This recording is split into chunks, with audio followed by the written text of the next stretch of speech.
Hello, everyone. Good morning, good evening, good afternoon. I am here with Abdullah Gondal, and we are going to be discussing the preservation of the Quran. We're going to be looking at some of the evidence that's available and see what the evidence leads to. And I'm going to be asking questions. Abdullah Gondal is going to be doing the presentation, and I'm going to be controlling the slides. As we go through, I'm going to be asking lots of questions to see if we can actually understand this. Now, if you haven't already done so, please subscribe to the channel and click on the little set reminder button so you can be notified when new videos are being uploaded and when we go live. How are you doing, Abdullah? I'm great. How are you doing? I'm doing wonderful, thanks. Okay, so should we get into it? Do you want to just introduce the topic? Yeah, definitely. So basically, the most commonly held Muslim belief, or the mainstream belief held by Sunni Muslims, is that no word or letter or dot of the Quran has changed since the time of Muhammad. And the Quran that we have now is essentially the exact same Quran that Muhammad recited. Mhm. This is the main idea we're going to challenge, because we're going to start by viewing some manuscripts Mhm. and the variations found in them that vary quite a bit at times. Okay. They start from words to whole phrases missing to whole sentences rearranged. Their sentence structure has been changed. We're going to also look into the Samarkand manuscript. Mhm. And then we're going to go into a few Qurans that we can find right now and the differences between the Qurans of today. Then we're going to go into some hadith literature and see what they say about certain verses and surahs that have gone missing or were part of the Quran and are no longer part of the Quran. We also touched on the idea of abrogation slightly. So, Abdullah, let's get into it. Okay, so just to understand a little bit more, are we going to be discussing, we're talking about the Uthmani Quran, that the one that was preserved by Uthman, where he went and burned all of the other copies, and his copy that he compiled became the official Quran that we have today? Is that what we're going to be discussing, or more than that? The thing is, the manuscripts we have, we can't really, with any certainty, say that this one is what the Osman was propagating as his Quran. Yeah. We can carbon date them, and we can see which one rests closer to Osman's time, and from there we can make a guess that okay, this one is most probably the one he proposed to be sent to all the other cities in Arabia at the time. Okay. Yeah. So the Quran that was going around at the so let's go back. So the Quran was revealed over 23 years, piecemeal, to Prophet Muhammad.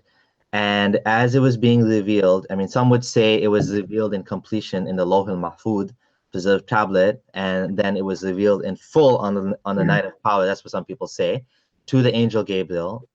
And then from the angel Gabriel, it was given to Muhammad over 23 years. That's why Allah says that the Quran was revealed in Laylatul Qadr. So this is how some people understand it. Mm-hmm. Now, regardless of whether it came in full or not in full, whatever, it was revealed to Prophet Muhammad over 23 years. Now, the question is that as those 23 years went by, and by the time he died, how much gap was it between the time he died and then the time Uthman actually compiled the Quran? Do you know how many years that is?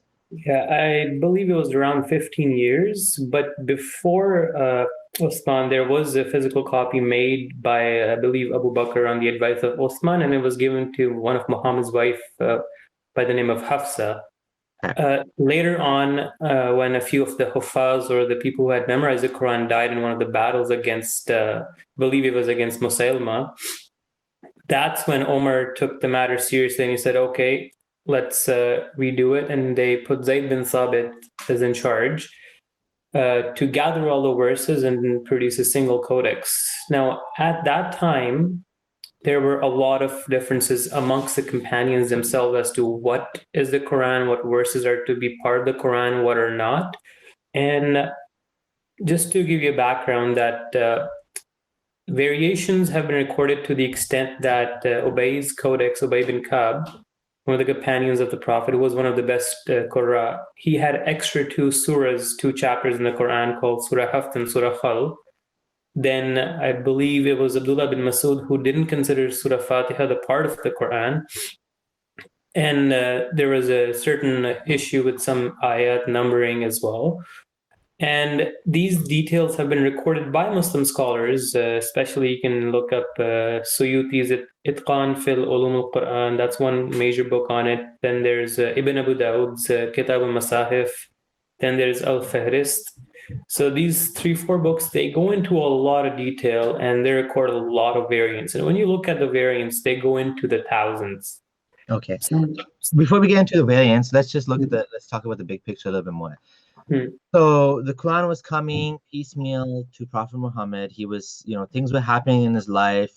For example, the Battle of Badr was happening, and then the Quran says, oh, we had angels coming and fighting with you, and then after the Battle of Badr, there was a bunch of soldiers, right? And then the Prophet said, okay, let's ransom them, let's get the money, right? Like the captives of war. And then after that, it turns out that they were going to come back and fight them again. So then Abu Bakr, Omar had said we should kill them all. And then the Quran revealed you should have killed, a prophet should make a great slaughter in the land. And the story says that Abu Bakr was sitting with Prophet Muhammad and he was crying and they were crying. And Omar said, why are you crying? And the hadith says that, oh, I should have listened to you, Omar, because Allah agreed with you. So, then that's another thing that happened. So as this thing was happening over 23 years, people were memorizing it. They were writing it down on, what were they writing it down on? How were they preserving it? Normally it was mostly memorized, but we have evidence that they were writing it on bones, parchment papers, leather skins of animals, basically anything they could find to write it down, they would, even on stones and rocks.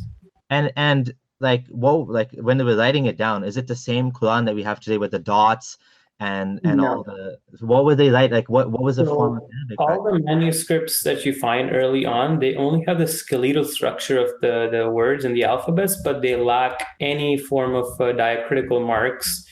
And when we go further into our discussion, we will point out that the lack of diacritical marks actually causes some of the variations that we find in the Qurans today. Because a lot of the words in Arabic, when they're written down, they might be written down the same way, but when you put the zair, zabr, or the dots, or the diacritical marks, they can change the sounds and the meanings drastically.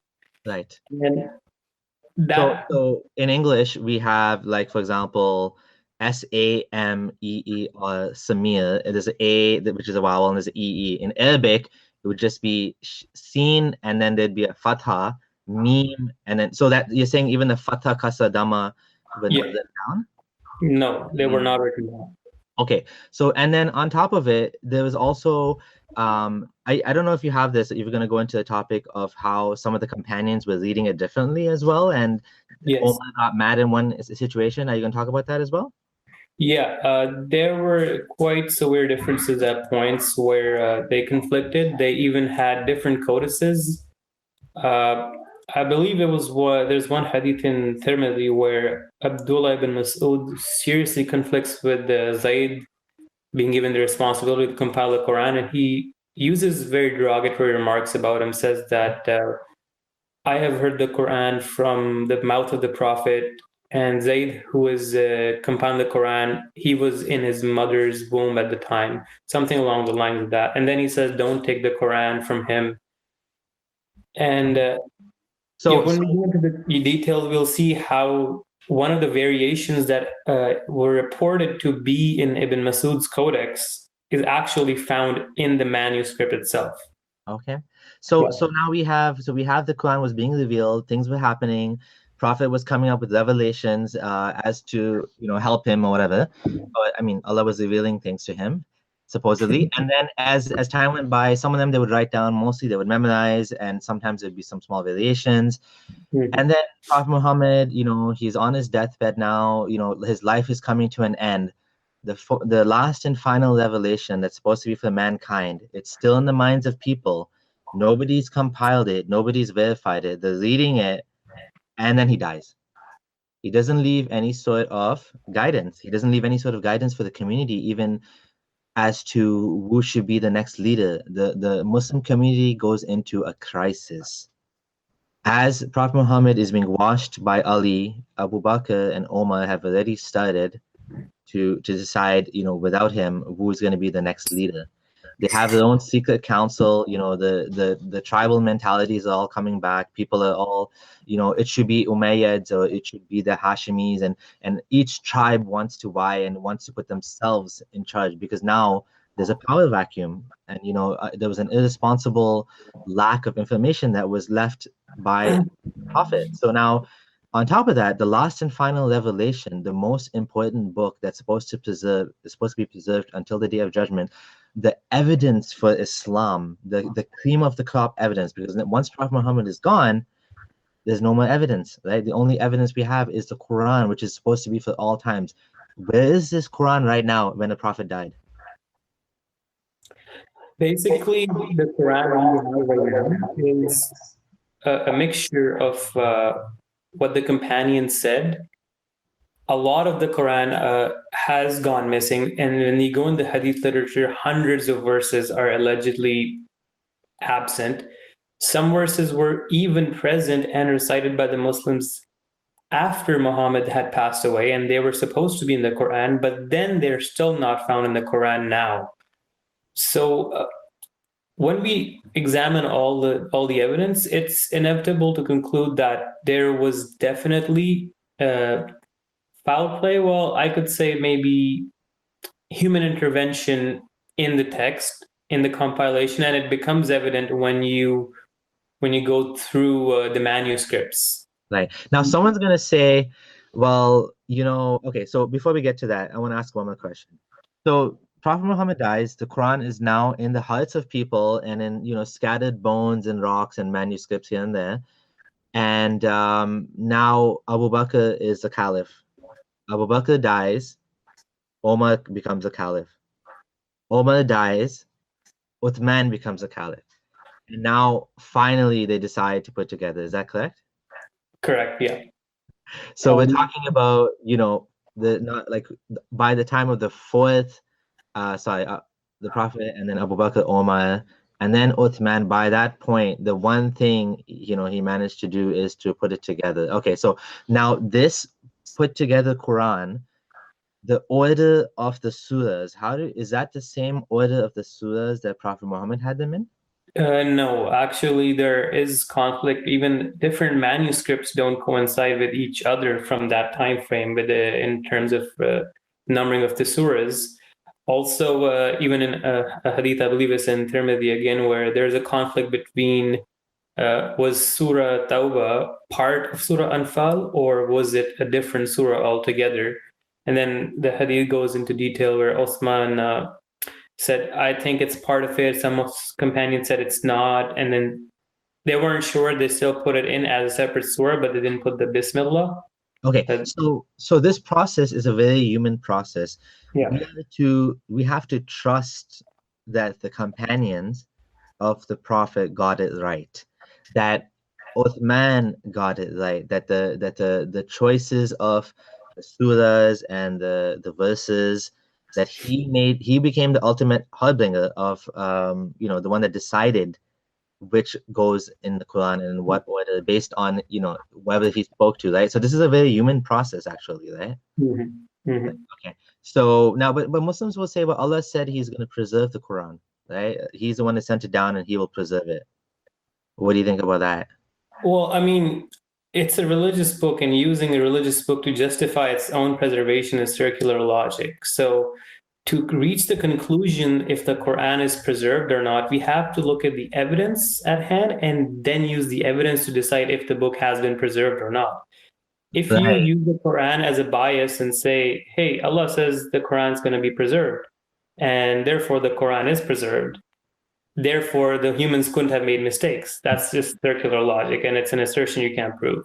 Okay, so now one more thing I wanted to bring up, which before we get into the actual evidence, because it's quite interesting. Yasir Qadi had sent an email to a private list where he had said that the preservation of the Quran, he had let's say he had doubts about the preservation of the Quran, and he was concerned that the preservation that we are taught as Muslims is not the correct preservation, that it's not true. Like it's a human effort. And he had actually written this to a bunch of people. He had sent a private email that people were concerned that what he was saying was bad. So they actually went and actually shared what he said with people. I mean, he had actually said that this actually caused him a crisis of faith, because if the Quran is not preserved, I mean, this is a major problem. This means that, if the Quran is not preserved, then what do we have, right, from the religion, right? And I just want to share this little clip from this email. And what he said is, the preservation of the Quran cannot then be a letter for letter, tashkil for tashkil narrative that later scholars verbalize and the Muslim Ummah is taught. Rather, the preservation must be interpreted in another manner. So he's actually saying that we need to go back and we need to think about in more detail, how can we look at the preservation of Quran, because it's not letter for letter, tashkil for tashkil narrative, right? So and in some of the other emails, now the interesting thing is he has actually gone and he has not spoken about this. The emails are missing. They have been deleted from the internet, as far as I can tell. I haven't been able to find them, but some people have access to them, right? Because I have those 2 clips. But obviously there's a bit of a, we can call it a cover up here, right? The scholars, the ones that have actually studied this, they know there's a problem here. Yet they don't want to tell us about why are they doing this? Why don't they just tell us the truth? Like, what do they have to hide? The issue is, right, that all of these variants, all of these compilation of variants, recording of variants is done by Muslim scholars, and every academic scholar has to study it. Like every person who gets a degree in Islamic studies knows about these variants and the extent of these variants. And it's not just sounds, it's actual words gone missing, phrases gone missing. Yeah. The reason why they don't tell this to the people and tell them that it's preserved word for word is because the allure of the Quran, the miracle of the Quran will disappear if they tell people that, words kept changing throughout history. And then the idea that the Quran is preserved gets challenged, and then the Quran loses its light about the miracle itself. Yeah. And that's why they keep telling people something else, that the Quran is preserved word for word, but deep down they know that it's not. And I really don't like this approach, because this is basically lying to people. And you can ask any common Muslim on the street and ask them, is the Quran preserved? And they will tell you over and over again that it's preserved word for word. You can pick up any Quran in the world and it'll be the same. And even scholars like Maulana Maududi, he's a famous Pakistani scholar, and even in his Tafhim al-Quran, his tafsir he wrote, he says the same thing in the foreword, that it is preserved dot by dot, letter by letter, word by word. And these ulama, they know it. They're lying to themselves, and they're pushing this narrative. So we'll get into it, and what we'll do is we'll start by examining the Sanaa Quran. And just to show you what it is if you look on the left side, that's the actual parchment, or one of the papers of the manuscript. Now, when you look closely, you can see that there's faded writing in the background. The unique thing about this manuscript is that it has 2 layers of text. Back in the day, paper was very scarce resource. It's hard to come by. It was very precious. So people would do is they would rub or erase the older writing and write more on top of it. Now, the Sanaa manuscript is exactly that. It's basically animal skin, and over hundreds of years, the lower text starts coming up because the ink they used. Now, if you zoom out and you look to the right side of the screen, what with modern technology we can do is we can extract the lower text. And you can see that they have lifted the lower text out. And once you go down the next slide, what they did is they take the UV light, and when they shine the UV light on it, you can see it illuminate and the text becomes more legible. And that's the picture on the right, number 3. With that put aside, let's go into some of the variations they actually found in the lower text. So what the narrative that's being pushed is the upper text is the one Uthman, had written down, and the lower text was some other companion's codex, and they just reused the paper from there. Now, one of the findings, if you look on the left-hand side in the table, this is a paper that was written by two Muslim scholars. I think it's one's from Stanford University and one's from Harvard University, and they studied the manuscript. Is in the standard text of the Quran today, in Surah 2, verse 196, there's a word, ru'usakum, which is basically your heads. Do not shave your heads until the offering reaches its destination. When you look at the Sanaa manuscript, you see that the word ru'usakum is missing. It's not there. Even though it doesn't change the meaning that much, but there's one word that has been added. One of the other things they found is in the standard text, if any of you be sick. So it says faman kana in the standard text, but in the Sanaa manuscript, it says fa'in kana ahadun. So there's a slight difference there as well. So what I think of when I hear things like this is I think of like if I told you a sentence and I told you to repeat it back to me and you repeated it back to me, these are the type of mistakes you would make, right? Like because these are like memory errors, right? Like instead of saying, should one of you become sick, you would say, well, if one of you becomes sick. Like this is a very human mistake, right? Yeah, definitely. And that's how you would expect humans to pass on like verbal messages. Yeah. So again, in 2196, it says that in the standard text, it says fasting or alms or an offering. So basically, the standard text has aw sadaqatin aw nusukin, but the Sanaa manuscript only has aw nusukin. So there's literally two words that are additional found in the current Quran. If we go to the next example, Surah Baqarah, verse 201, again, it says that the standard has hasanatan wa fil akhirati hasana. So the lower text or the Sanaa manuscript has wal akhirati instead of the longer version. So there's a few phrases that are missing here again. Okay, so just remind me one more time. All of these differences have been found where? They're in the Sanaa manuscript, and they're being compared to the standard Hafs Quran that we have right now. So the Sanaa manuscript is the one that was rubbed out on the back of the paper that was reused. Is that what it is? Yeah, correct. Okay. All right. Okay, interesting. Okay, continue. So here again in Surah 63, verse 7, the Sanaa manuscript has min hawlihi after the words yanfaddu in the ayah, whereas the standard text does not have min hawlihi. And these are again two phrases that are missing. Okay, so if you zoom out, and I believe we can go to the next page on the right side, which is very interesting. Can you go a little higher? The previous slide. Yeah. So I've highlighted something that the author wrote. However, when the manuscripts are illuminated with ultraviolet light, the text that was scraped off becomes visible. The results are quite interesting. Words and phrases have been changed and entire verses have been rearranged. The fact that these kind of variants only exist in palimpsest is a word specifically for a parchment paper that has this layered text, indicates that there was a period when there was more variation in the text of the Quran.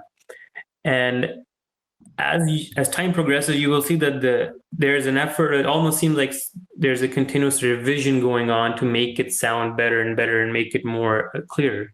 Now, one of the really staggering variations they find is if you go down, there's an ayah in the Quran, and here's where it's very interesting. The ayah is وَلَا تَقْرَبُوا النِّسَاءَ فِي مَحِيدِهُنَّ وَاعْتَزِلُوهُنَّ حَتَّى يَتَطَهَّرْنَ. It's about periods and approaching women. But in the Sanaa Quran, the whole sentence structure has changed drastically. It says فَاعْتَزِلُوا النِّسَاءَ فِي الْمَحِيدِ وَلَا تَقْرَبُوهُنَّ حتى يطهرن. So you see that verse 222 from Surah Baqarah is drastically different as seen in the manuscript itself. And this indicates that there was definitely human play or humans involved in this. And you can see that even the N word, yatatahhan, there's extra letters added to it. The ta isn't even there. So this is very interesting, and it's a major variant. Now, if you notice just below it, so hold on. So I want to ask a little bit more about this. Okay, so we don't go too fast. So this is an example where there's two different versions of the Quranic ayah 222, which is talking about taking a bath and then whatever and purifying yourself. And the interesting thing is there's two different versions of this ayah, but they both mean the same thing. So this is yet another example of, it's not like it's a totally different ayah. It's the same ayah, but it's said differently, which again is something, it's a very human thing to do. It's like you kind of not sure what it is, or you heard it differently. And in both cases, they still have the same meaning. Is that correct? Correct, yeah. The meaning is the same, but the sentence structure just changed. Okay, so sentence structure has changed. Now the Sanaa Quran that they're finding all of this, how old is that manuscript? The manuscript is dated to be as one of the oldest ones that they found. I believe it's dated to around Uthman's time. Also, the one they found, the Birmingham manuscript as well, is also said to be one of the oldest ones. Okay, so these are quite early on. Yeah. Okay. If you notice in the pictures as well that there are no diacritical marks, no slashes or lines, right. Just a little makeup of the letters. Okay. So even then, on top of that, you wouldn't know whether the word is like li, la, lu, like ya, he, you. You'd have to guess based on the context and based on the sentence. Yeah. And potentially there could be two valid ways to interpret it, right? Exactly. Yeah. And not only that, I mean, even modern Arabs, when they're writing, they don't put the tashkil, but they do put the dots for ya or ta, ba or ba, right? So at least if it's a ba or a ya or a ta. But here, there's not even that. Yeah, it's not there. Yeah. Okay. So we'll continue. So where do you want to go? You want to go here now? Yeah. So this ayah is very interesting. So in Surah Tawbah, ayah number 74, in the current Quran, it says, يَتَوَلَّوْا يُعَذِّبُهُمُ اللَّهُ عَذَابًا أَلِيمًا فِي الدُّنْيَا وَالْآخِرَةِ وَمَا لَهُمْ فِي الْأَرْضِ. Translation goes, if they turn away, Allah will punish them with a painful punishment in this world and the hereafter, and there will not be for them on earth any helper or protector. But when you look at the Sanaa manuscript, you find that many words are just not even present. The Sanaa manuscript is يَتَوَلَّوْا يُعَذِّبُهُمُ اللَّهُ فِي الدُّنْيَا وَمَا لَهُمْ فِي الْأَرْضِ. So يُعَذِّبُهُمُ اللَّهُ, there is no word azaban alima, there is no word of wal akhirah, and these are at least three words that are missing from the original manuscript. Okay, so I have another question for you. When the Quran says, Quran itself challenges viewers, readers, and it says, come up with another surah like it. Could we not just use these examples of old manuscripts that are actually Quran but not Quran? Wouldn't that fulfill the challenge? It could. And when I think of it, because it still matches all the grammatical rules and all the requirements, but it's just slightly different, and it'll put them in a dilemma too, that wait, which one's from God, Yeah.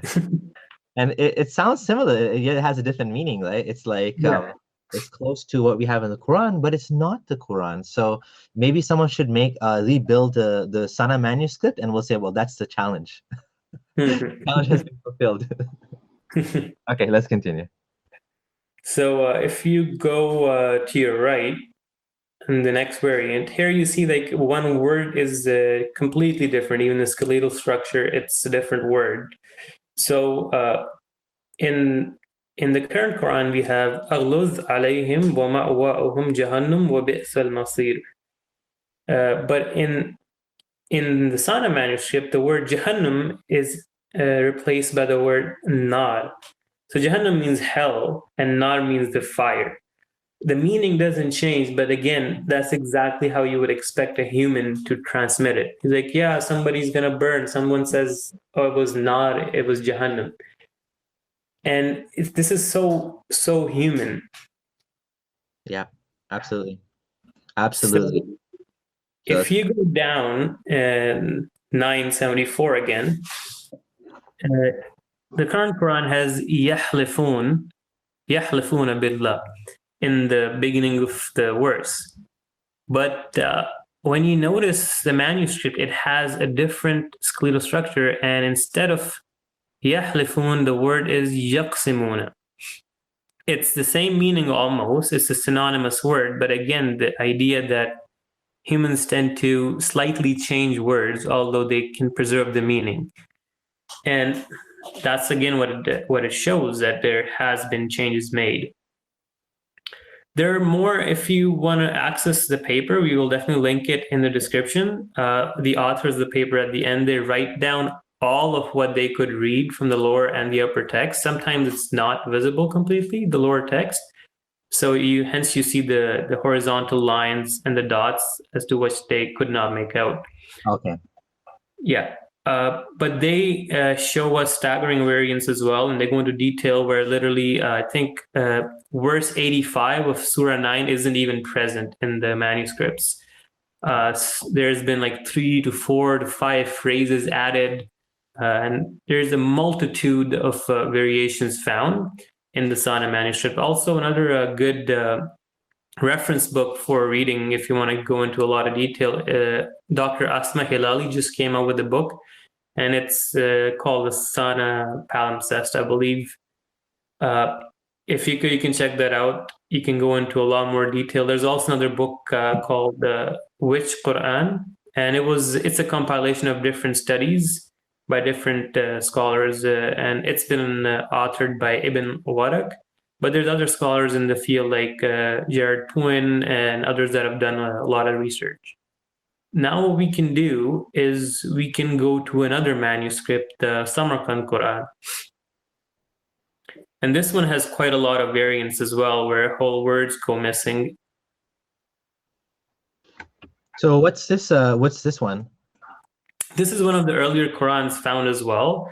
Okay. And it gets its name because it's in Samarkand. Also, I think it's known as the Topkapi Quran. Okay. It depends on where they're being stored and which museum has them. Okay. So if we actually were to believe the standard narrative that the entire Quran, word for word, letter for letter, was preserved, was sealed by Uthman, which was identical to Muhammad's Quran, and then there shouldn't be any variants in the manuscript, correct? Because I mean, Uthman sent his copy all over the world. So why do you think we find variants? Like, what's going on here? Exactly. One of the issues is, firstly, that before Uthman wrote down his Quran, the Sahaba had huge conflicts. There's a reason why he had to burn the Qurans, because there were lots and lots of variations arising. Right. And the second thing is that about 200 years later, there's a hadith in Sahih Bukhari and stuff where they narrate, it says that Gabriel came to Muhammad and he recited the Quran to him in different ahruf. And ahruf basically means lettering or wording. Okay. But Okay. again, Before we get there, let's leave that for a bit, because that's just a little bit too much. So one more thing about Uthman. So we're talking about a man who tried to make one copy, one official version of the Quran for everyone, for the whole ummah, and he destroyed all of the alternative ones. One of the interesting points is, why would you ever need to destroy, competing copies? That, like, if you have the official one, you're the caliph, you're the leader of the entire Muslim ummah, wouldn't you want there to be varying copies just to give more credence to your copy? Like, it's almost like you're scared of the differences, right? yeah, it's a bad spot on integrity as well. Like, why was he so scared that he had to burn all the Quran? And it's not like it's just a random book. At that time, people were actually really mad at him for doing that too, even the Sahaba, because they said that it's the word of Allah. And even Ubay bin Ka'b and Ibn Masud strongly disagreed with Uthman on this issue, and believe Ibn Masud didn't even want to give up his own codex, and they had to forcefully take it from him and burn it. So Do you think they that smuggled some copies out? Do you think, because I can imagine if there was like a caliph coming or a leader and he said, I'm gonna burn all your Qurans, and you're like, well, this is the Quran I wrote with my own hand, or my son or my father wrote, and he heard it from Muhammad, it would be really special to you, right? You wouldn't want to just give it up. Do you think there's some smuggling that happened and they snuck out some of them? Because some of the Qurans were by this point already outside of Makkah and Medina, right? Like the good one, right? Again, yes, that probably was the case, and that's why we see some of the variants that were reported to be in the codices of Ibn Masud or Ubay bin Ka'b. We find those variants, in one instance is a lower text of the Sanaa manuscript. So one could say that maybe the variants that we see in the lower text is basically an older codex from Ibn Mas'ud, whose pages were cleaned and Osman's Quran was written on top of it. Right. Again, with the smuggling out of the Qurans, when you look at the hadith, you see that there are statements where Ibn Mas'ud says, hide your Qurans, don't give up your mushafs. He was telling people, he was, I believe, an imam at, I'm not sure which city, but it was in Mecca or Medina, and he was telling his people that, Kufa maybe, something like that? I think it was Kufa. He said, don't give up your mushafs to Osman and Zayd and all those people. Yeah. Interesting. Okay, so well, that's that. This is important, I think, to kind of just go back to the whole bigger picture from time to time, because this is a very technical topic, and sometimes you just get drowned in the details. But we need to keep re-emphasizing that every single religion that we've seen suffers from the same human problems, right? I mean, I think not just me, but you, both of us, we really truly believe this was the inerrant, literal, ayah for ayah, dot for dot. And I've even heard, like, for example, Yusuf Estes, like proudly boasting that I used to be a Christian, and in my Bible, there's hundreds of copies, whatever, but the Quran, it fulfills the prophecy in the Bible of letter for letter, dot for dot preservation. But it's just not true. It's just something we want to be true, right? But sadly, it's not true. Exactly. So in this variant, we see that in verse 283 of Surah Baqarah, the manuscript just says, أَوْ تُمِنْ آمَنَتْهُ وَلِيَتَّقِ رَبَّهُ, while the standard Quran says, وَلِيَتَّقِ اللَّهَ رَبَّهُ. So there's the word Allah is not present in the manuscript. And you will see this as a very recurring theme. The word Allah is skipped quite a few times in the manuscript, but appears later on in the current Qurans. It's interesting. The reason I'm laughing, I'm not being like, the reason I think this is actually quite interesting and funny almost is because you have a bunch of people that believe there's a mathematical miracle in the Quran, and they're like, well, if you add up the number of times this occurs and you add up the number of times that occurs, but what we're seeing here is like there's entire words that have been removed. It's almost like if someone wanted to do that, they could have done it. Like they could have sat down. I mean, it's a silly thing to think that someone would go through the Quran and start removing words in order to make the math work, but it's just interesting. Sorry. Yeah. So if we go down to the next slide, what we see is again the same issue. In the next verse in the same manuscript, in 284 of Surah Baqarah, it says, وَيُعَذِّبُ مَن يَشَاءُ وَهُوَ عَلَى كُلِّ شَيْءٍ قَدِيرٌ. But in the current Quran, it says, وَيُعَذِّبُ مَن يَشَاءُ وَاللَّهُ عَلَى كُلِّ شَيْءٍ قَدِيرٌ. So the word huwa has been replaced with the word Allah in the current Quran. Wow, interesting. Again, makes you wonder, like, why does it have a different word?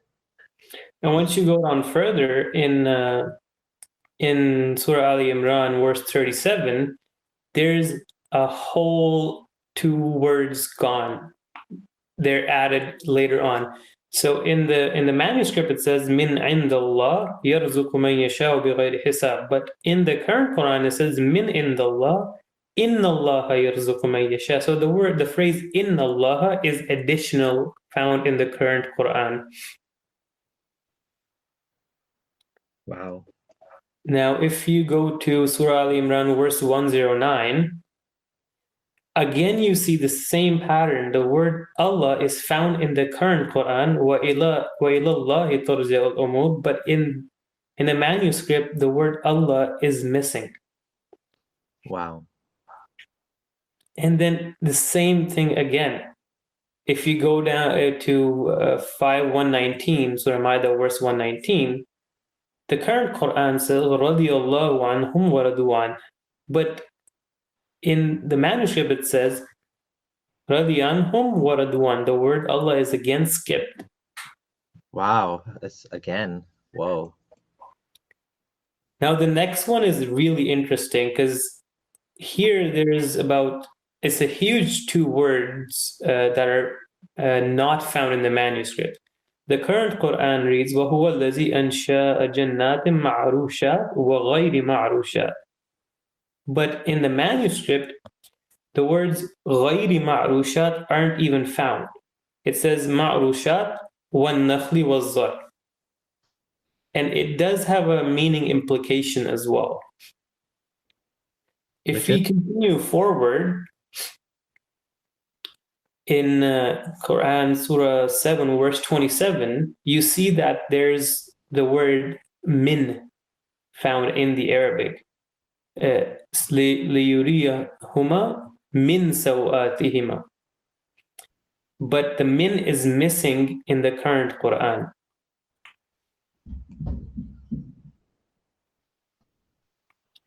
Now, on the left-hand side, if you zoom in, you will see that there's a bunch of variations. There's a bunch of deviations found from the current Quran. The word if you scroll down a little, please, Abdullah. So the word in the manuscript is wama, but the word in the current Quran is falamma. So the va has been changed for a fa, and there's an extra lam in the middle. Interesting. And again, I just want to say this one more time because this is what I was taught. I was taught that when it says fa, fasbir, right? Wattaqullah instead of wattaqullah, there's a subtle difference. And Allah is using precisely the right word at the right place with the right meaning because he's Latiful Khabir. He is the one that's the most subtly acquainted with the mysteries of the universe. So this breaks my heart when I see this because it makes me feel like this is just a lie that has been, it's almost like the more you read a book, the more things you can find in it to talk about, right? Like look how Allah was so precise here. But when we're looking now, what we're finding is wholesale replacement of wa with fama or lamma, falamma, or like yatatahharun becomes yutahhirun. It's like those subtle nuances are all gone, right? Like, I mean, we don't even know now, like, are these real? Is this an accurate Quran? Yeah, exactly. If you go to the right, the picture on the right side, it's an interesting one too, is in Surah Fussilat, verse 31, the current Quran says, نَحْنُ أَوْلِيَاءَكُمْ فِي الْحَيَاةِ الدُّنْيَا. But instead of that, in the manuscript, it seems to say, نَحْنُ وَلِيُّكُمْ فِي الدُّنْيا. And you can see that awliya needs an extra ya, an extra alif, an extra vowel, but all of those letters are missing and it's waliyukum. The meaning doesn't change that much, but again, that's a few extra letters added into it. There are many, many more variants of this kind. I just brought up just a few from the manuscripts, just the major ones that I found. Yeah. Here, what we're going to touch on is the variants in the modern Quran. Now, here's what I got to give you a little bit of a background story, is there are different riwayas or different transmissions of the Quran. The most popular one that we see now is Hafs Quran. And this only became popular or became the more widespread version in 1924 when Al-Azhar canonized it. In Islamic studies, Quran sciences, people regard the Warsh Quran, the Duri, Susi, and a couple other Qurans as all equally valid. Now, scholars differ as to the amount of Qurans that are all authentic. Some total we have is about 14 versions. Some say out of those 14, 10 are Sahih. Some say out of those 14, 7 are only accepted. Hold on. You're saying Sahih doesn't only apply to Hadith, now it applies to Qurans? Yeah, it does because, yeah. I've never heard this before. Yeah. So normally what happens is there were major 7 teachers of the Quran that orally passed it on, and each of them had 2 students. So when you suppose the Quran you read is Hafs min Asim, and there's another version from Hafs, and there's Wash from Nafi, and so on and so forth, and there's Duri and Susi, etc. Now, all the following screenshots I have, they are all taken from QuranFlash.com. It's a Muslim site, and they have all these different mushafs. And you can actually buy these different mushafs in different parts of the Muslim world. Some revisions of the Quran are more dominant and more prevalent in certain parts of the Muslim world. Like suppose Northern Africa, I believe, has more people using the Warsh Quran. And then most of the Muslim world use the Hafs, but they're still equally all authentic. So let's dive down into the variants in the modern Quran. So I want to just give an interesting story before we do that. I remember in one of the masjids I was going to, where they invited an imam, Hafiz, to come from a different country to lead the prayer. And he led the prayer in one of the variants, right? And everybody was like freaking out. They're like, what's going on? He read it differently. Like he's using a different like word or something, right? And then they had to explain. And so after that, they always explained before, every night, guys, we're going to be reading a different variant, because I think most Muslims are not aware of these 7 variants. Now I have to ask a question again. Now this is okay. So now this is official Qurans that are agreed upon, that are in use today. We're not talking about some manuscript that has some changes that's lost, and we're confused why it's different.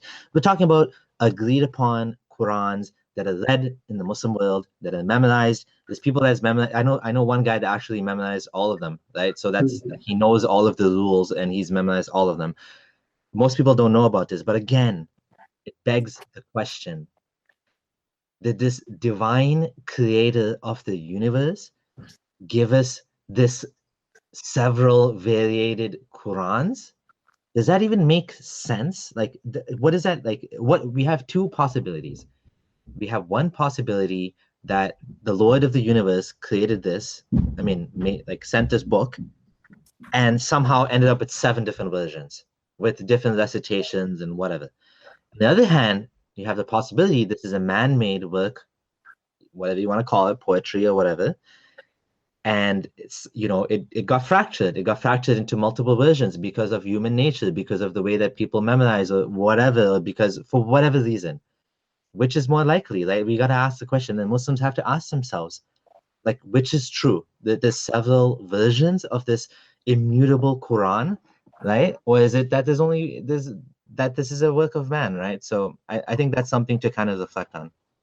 Exactly, and the variants we see do reflect that what you would expect from humans. If a book was preserved by humans, this is what you would expect.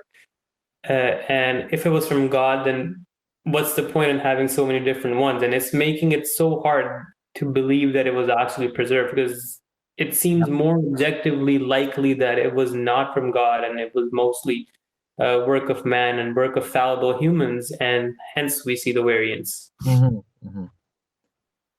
So let's start. So all the ayahs we will leave in the description, the numbers. I have just highlighted the variants. So if you start from the top left, if you notice that in one of the Qur'ans, I believe it's Hafs and Warsh here, it says, فَإِنَّ اللَّهَ هُوَ الْغَنِيُّ الْحَمِيدُ. But in the other version, the word huwa is missing. It's just فَإِنَّ اللَّهَ غَنِيٌّ حَمِيدٌ. If you go underneath that, there's a slight variation, and that's what I want to point out here is you notice that the words are written the same, but due to the lack of diacritical marks in the early manuscripts, you're observing this variation where yaqtulun and yuqatilun get mixed up because there weren't no dots. Now, the Oh, variation is one meaning would be they fought, and the other meaning is they got killed. wow. So this is a perfect example of how lack of dots has ended up with two Qurans, Yeah. different meanings. Now, again, why would God use a language like this? That needs, like, this doesn't even make sense. Like, you know what I mean? Like, again, we're left with problems with the official story. But anyways, continue, Sai. So if you look at the top right now, in one Quran we see wa kutubihi, and then the other one we see wa kitabihi. And this is a difference in singular and plural. One place it says a book, and the other place it says the books. And the same thing right underneath it is it says, again, due to the lack of diacritical marks, both these variants, the kutubi kitabihi, it says kuffar, which means many disbelievers. And on the other one, it says kafir, which means one disbeliever. Okay, that's Then, terrible. then again, if you see the one below it, it's wama amilathu, and the other one says wama amilat. There's an extra ha, which the meaning slightly changes, that their hands sent forth and the hands sent forth. Basically, the bad and good deeds it's talking about here. So what do Muslims say? They say that all of these variants, all of these meanings are correct. Yes, they say that the meanings change slightly, not too much. They don't take away the central message of the Quran, or there's no variant that really creates a lot of implications. But there are issues in some of the variants where there's one part in Surah Baqarah, I believe, in the Hafs Quran, it says Ta'ami Miskin, and the Warsh Quran, it says Ta'ami Masakin, or it could be vice versa. That one place it says feed one poor after breaking your fast, and the other verse it says feed many poor people. So here you have a fiqhy problem too, because one verse can complicate and say, okay, you got to feed many people as a compensation for suppose missing a fast, but the other one says you have to feed only one poor person.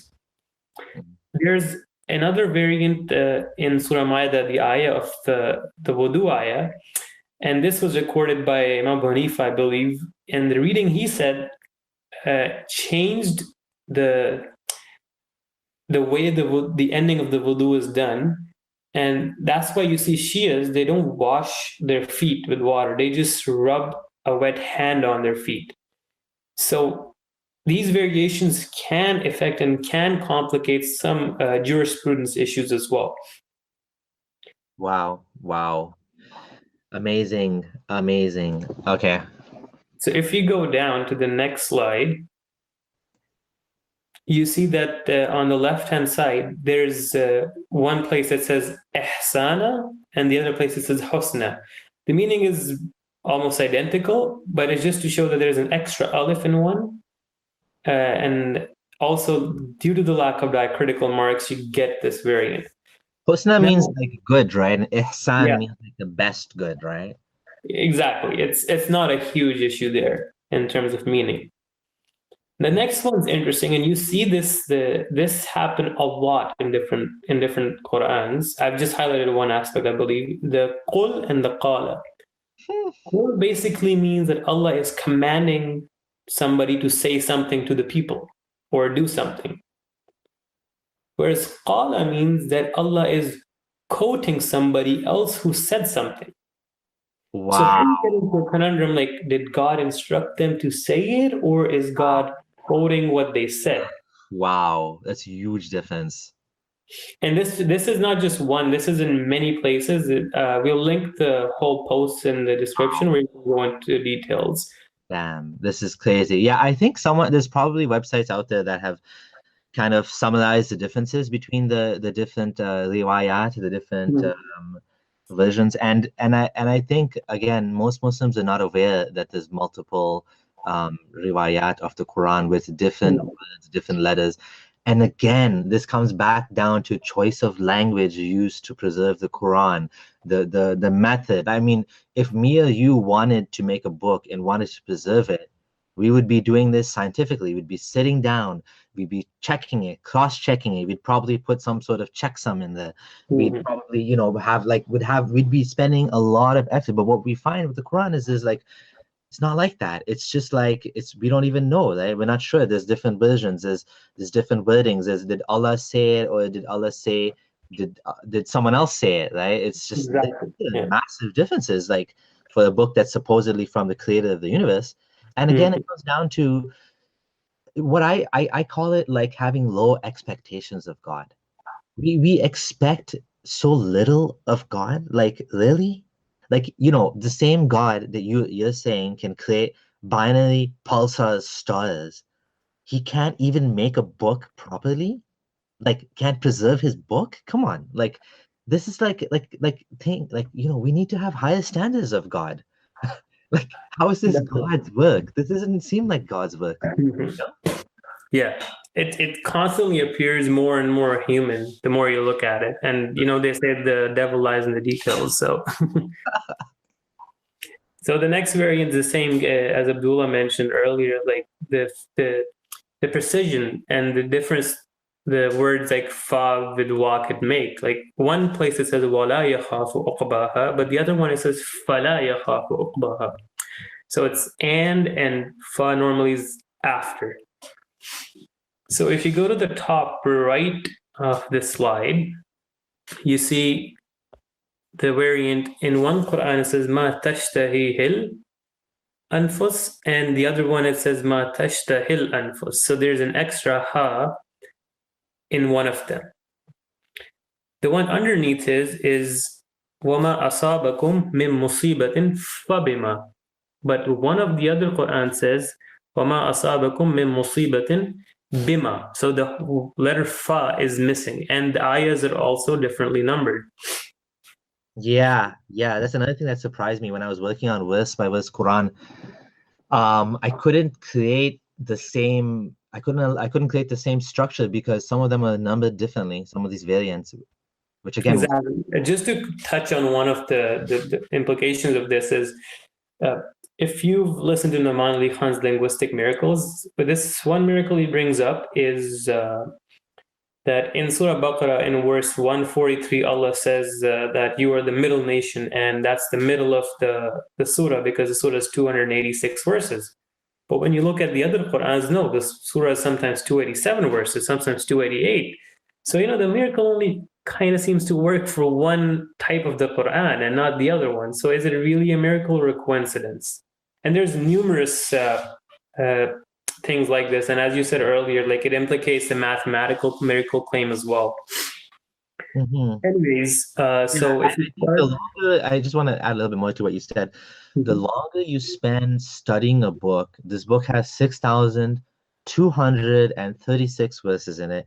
In the Hafs, version, you will find something that you can talk about. Oh, look, the beginning and the end is talking on the same topic. Oh, look, there's a structure, there's a ring pattern. Oh, look, the next surah is talking about the ending, is talking about the beginning of the one before it. MashaAllah, like really, come on. Like, again, such low standards for God that you have to look. Anyways, okay, sorry, let's continue.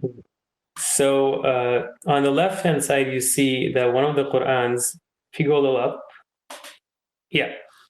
so one says, أو أن يظهر في الأرض الفساد, but the other just says وأن يظهر.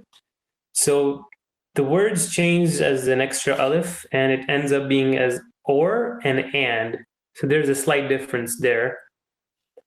Then there's the other one again, as Abdullah mentioned, وَتَوَكَّلْ عَلَى اللَّهِ, and then فَتَوَكَّلْ عَلَى اللَّهِ. So there's a wow and a fa changed in there.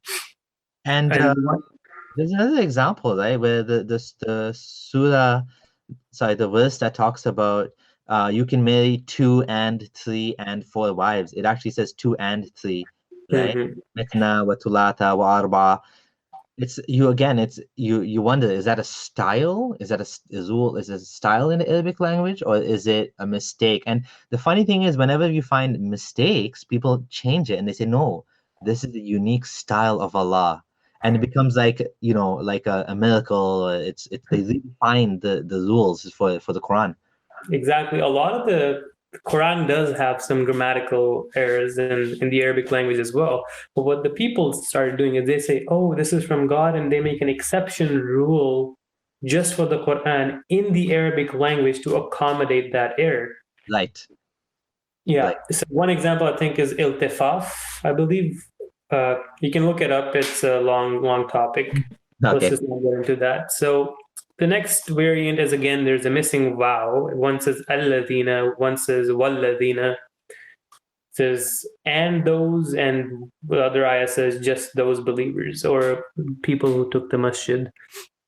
So if you go to the top right of this slide, this is an interesting variant because in one ayah, it's believed from Surah number 18, Surah Kaf.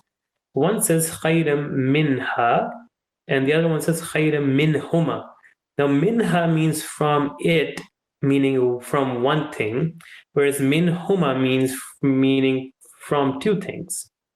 So there you have a different meaning again. And then you also notice that the ayahs have been divided differently. So again, it affects the n number of how many ayahs there are in the surah, etc. Wow, why would they do that? Like, what was the point of that? Exactly. Like ayahs, the division of ayahs varies differently. It's almost at times starts seeming arbitrary. And depending on which person heard it, recited in a certain way, who they probably heard it from stopped at a certain point. And they said, okay, that's where you put an end to the ayah. But the other person said, no, they'll keep going and the ayah is longer. So it varies. And then that also implicates, again, like the precision, like if Allah is saying something, one sentence, you're stating it succinctly, but it goes on for like 3 sentences, so. Yeah, again, that's another very interesting point. Like when this was first revealed, people were just reading this thing, right? And then eventually it got its way into writing. And at that point, somebody needs to now decide what's ayah 1, what's ayah 2. Like, I mean, you even in like Surah Baqarah, you have like a one long ayah where there's like an optional pause, and there's places where you can't stop because it changes the meaning, right? So the scholars, and I think this is what Yasir Qari might have been hinting to, the whole science of preservation of Quran has been built for us over the centuries. It wasn't just given to us intact by the Prophet, but we don't know that. We don't see that, right? Yeah. Now, the next variant is one place it says anjana, and the other place it says anjaytana. It's just we saved you, as in it's the same meaning per se. It barely varies, but again, there's like an extra few letters in one of the words, whereas they're missing in the other one. Let's keep going to the one below. All right. So on the left side, you see again that a plural and singular problem. One place it says lil kutub, while the other place it says lil kitab. So there's books and a book. So just to remind everyone one more time, we are discussing the different variants of the Quran, Warsh versus Hafs, for example, versus Susi. There's a bunch of them. All official. These are all official recitations of the Quran, which the Muslim Ummah has agreed upon. I just want to share this, right? Hold on. 10 cannot, right? Okay, give me 1 second. I just want to share this so people can see this, because just for a second. Screen share. Okay. Okay, here we go. So if you go to About Tajweed, for example, we have the 10 qira'at right here, right? Nafi, Ibn Kathir, all of them, right? We also have, was it QuranFlash.com? Yeah. Okay, so this is where you actually, I have to enable it.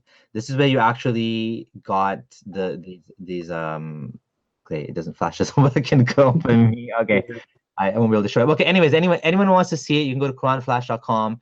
If you want to read about this topic in a little bit more detail, we're not making this up. These are the 10 kirat. There's 10 of them listed right here. And as Abdullah Gondal was saying, there's even more than that. Okay, I have 14 myself. And like, so you can actually see, like, you know, people teach this as part of Islamic classes. Okay, so let's go to a few more examples that you have prepared for us. Okay. Oops. Yeah.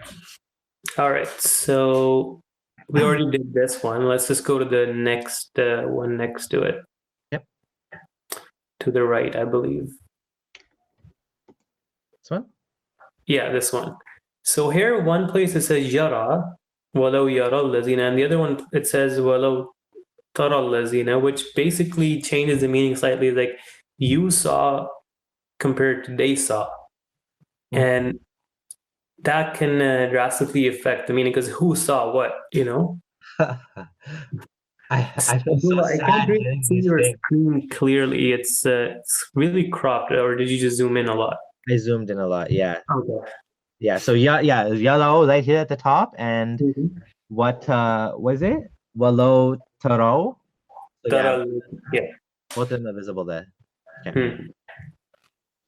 Now, I believe on the extreme right-hand side, there's one more variant on this slide. Bushra. And Nushra. So Bushra means glad tidings or good news, and Nushra, I believe, means winds or wind. So that's quite a bit of difference. Can you zoom out a little bit, Abdullah? Yep. Because it's just showing me like a very zoomed in, almost half the screen. It's not properly sharing it. How about now? It's still not. I can only see the one variant, Lil Kutub. Okay, 1 second. Yeah. Oh, that looks much better, I guess. Hold on. I'm just gonna zoom out and zoom in again. All right, that's fine. Yeah. Okay, I just closed and opened it. Okay. All right, let's go to the next slide. Again, here's the same thing on the left side, Yarawnahum and Tarawnahum. Who saw what? Like you saw, they saw. Then on the next one in the middle, it's Yudkhilhu, Nudkhilhu. He would enter them into Jannah and we would enter you into Jannah. It's not a big difference. But the one next to it is interesting. This is a beautiful example of why the lack of diacritical marks can affect the meaning. Kabira and Kathira, their skeletal structure is exactly the same. They're written the exact same way. Is where you put the dots is what changes the meaning. Kabira means the great or the greatest or greater, but Kathir or Kathira means abundance. So these words are not even synonymous per se. Wow. So in one place it says Allah curses them with the great curse, and the other one it says Allah curses them abundantly.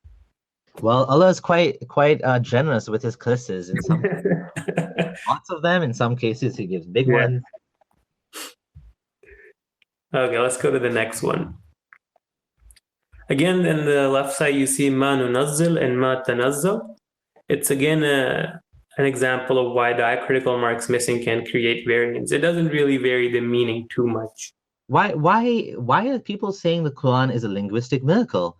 I'm left scratching my head after seeing this. Like, I haven't studied this topic since I left Islam. It's been 3 years. I never looked into this, and now that you're like showing me this, I'm wondering, like, yeah, which Quran has a linguistic miracle? Like, exactly. Like they don't even on each other. And again, on the right side, you see the same ta'malun and ya'malun. They did and you did. Who did the deed? You know, Allah did it. And here's an interesting one. On the left side, the meaning is still preserved, but one place it says sihran and the other place it says sahiran. So one place it means 2 works or 2 acts of magic, and the other one it says 2 magicians. The Quran is a miracle because it has been preserved. It has been memorized by millions of people. Do you know how many times I've heard this? I even wrote an article on this on my blog. What has been preserved? we don't know what's been preserved. There's like multiple Qurans here with different meanings. Mm-hmm. Yeah. Again, nun shizuha, nun shiruha, another example of one dot changing the meaning slightly.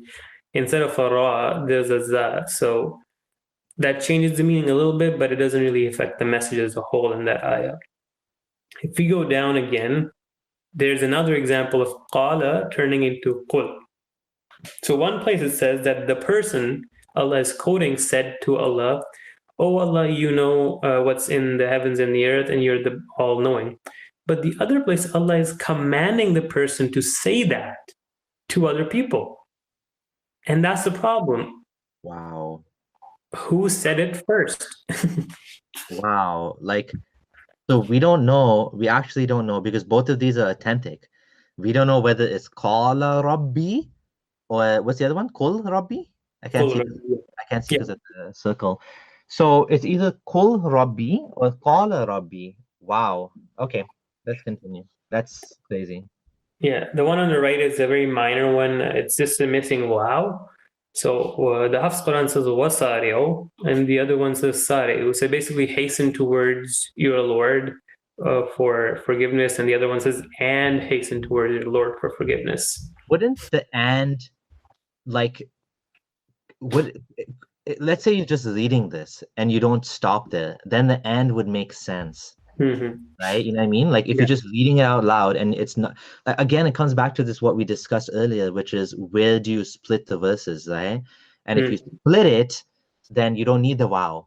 But if you don't split it, I mean, I'm not saying it's split in the different versions, but I'm just saying when you go from an oral recitation to a written book and you're putting numbering in there now, I mean, that can kind of help understand this whole conundrum here.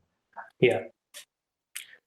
So just to further the topic, what we're going to touch upon now is very important. It's the idea of abrogation and the missing verses from the Quran that have been brought to us through the hadith literature.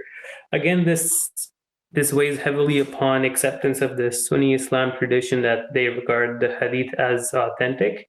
Okay, so let's just summarize the last topic one more time.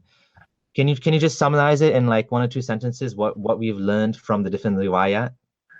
Yeah, so basically what we notice is people, when they transmit the Quran, they transmitted it orally, and then different people heard it from different people and passed it along. Those different people had students and they transmitted the Quran orally through them to us. Now, that ended up becoming different riwayas of the Quran. So one riwayah supposes Warsh from Nafi, and the most common one is Asim. And then there's other riwayas like Duri, Susi, Khalaf, etc. These are all regarded as authentic.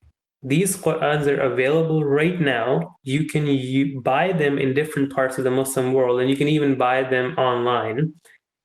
And the issue being raised here is the belief is being challenged that there's only one Arabic text and that no dot or letter varies from that unified text. What we come to learn is there are many different differences in these different Qurans.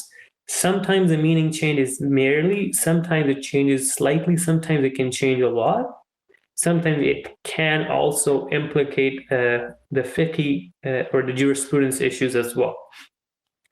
This brings us to the question that this is a book what appears to be, or is it appears to what you'd expect it to be if it was preserved by humans. They would hear something, they would pass it along, but with slight variations. With that being said, the Quran is relatively much well preserved than other religious texts. You can still say that the variations are not crazy in the sense that the current Quran we have from the Sanaa manuscript has like whole chapters or hundreds of verses missing or added to it. But again, to summarize, that there are variants in the modern version of the Quran. The belief that is propagated amongst the Muslims that there's only one Quran, one Arabic, no dot or letter has changed is unfounded, unacademic, and an absolute lie. Okay, great. Well said. Well said. Okay, now Now, as you were saying, I like that little disclaimer you put there. We are going to be going into the Sunni corpus of hadith now to discuss some of the abrogation and missing verses. And we should one thing I just want to kind of point out, because people might say, well, hadith are made up and this and that, which is true. There was a lot of fabrication of hadith. The thing is, what I like what Bart Ehrman says. He's a scholar of the Bible, of the New Testament, and what he has said, what he does in his approach in order to know whether something is fabricated, or it gives you a little bit of an idea, is, was this used to prove a certain doctrine, to convince people to do something? Was this used to propagate a certain worldview or to promote something? If so, then we can say, okay, well, it might have been fabricated. For example, anything in the Bible that's being used to prove Jesus is God, we can look at as suspect, because they were trying to prove that. We know that was the purpose, right? Now, when it comes to the hadith literature, if you have verses that are not necessarily being used to like make Muhammad, he fed like 500 people with his fingers, from the water from his fingers, and the food kept going on and on and on, and like things like that. Of course, we know the process of religions, how myths become greater than life, and people share these stories and they get bigger and bigger. We know that. But when it comes to like things which are against the religion, you wouldn't suspect people would make that up, either because they didn't think it was bad for the religion, or because they just thought it was true, so they spread it. So that's something we can use, because I don't think that anyone would really want to make their own religion look bad, right? So we're looking at evidence that Sunnis were willing to preserve. They preserved this in the holy books for a reason, and this is we're using their own sources. We're not saying it's necessarily true, but if you're a Sunni Muslim and you hold the hadith in high regard, you have to ask yourself, how can I put two and two together? How can I continue having a cohesive worldview when my own religious scriptures are telling me that there's problems with the other religious scripture? How do I resolve these differences? So I just wanted to add that little bit of an intro before we get to this. Just before we go ahead, I just want to point out a paradox that occurs if you reject hadith. So when you see the variance of the Quran and the extent of the variance, the only way Muslims reconcile the variance is they say that Muhammad said that Gabriel gave him the Quran in these 7 or 10 or 14 different ways. Right. So they kind of say that all of these are one Quran with the same meaning, and the variants we find are variants put in there by Allah. But this concept is only found in hadith. If you reject hadith, then you're stuck, and the Quran's narrative falls apart completely.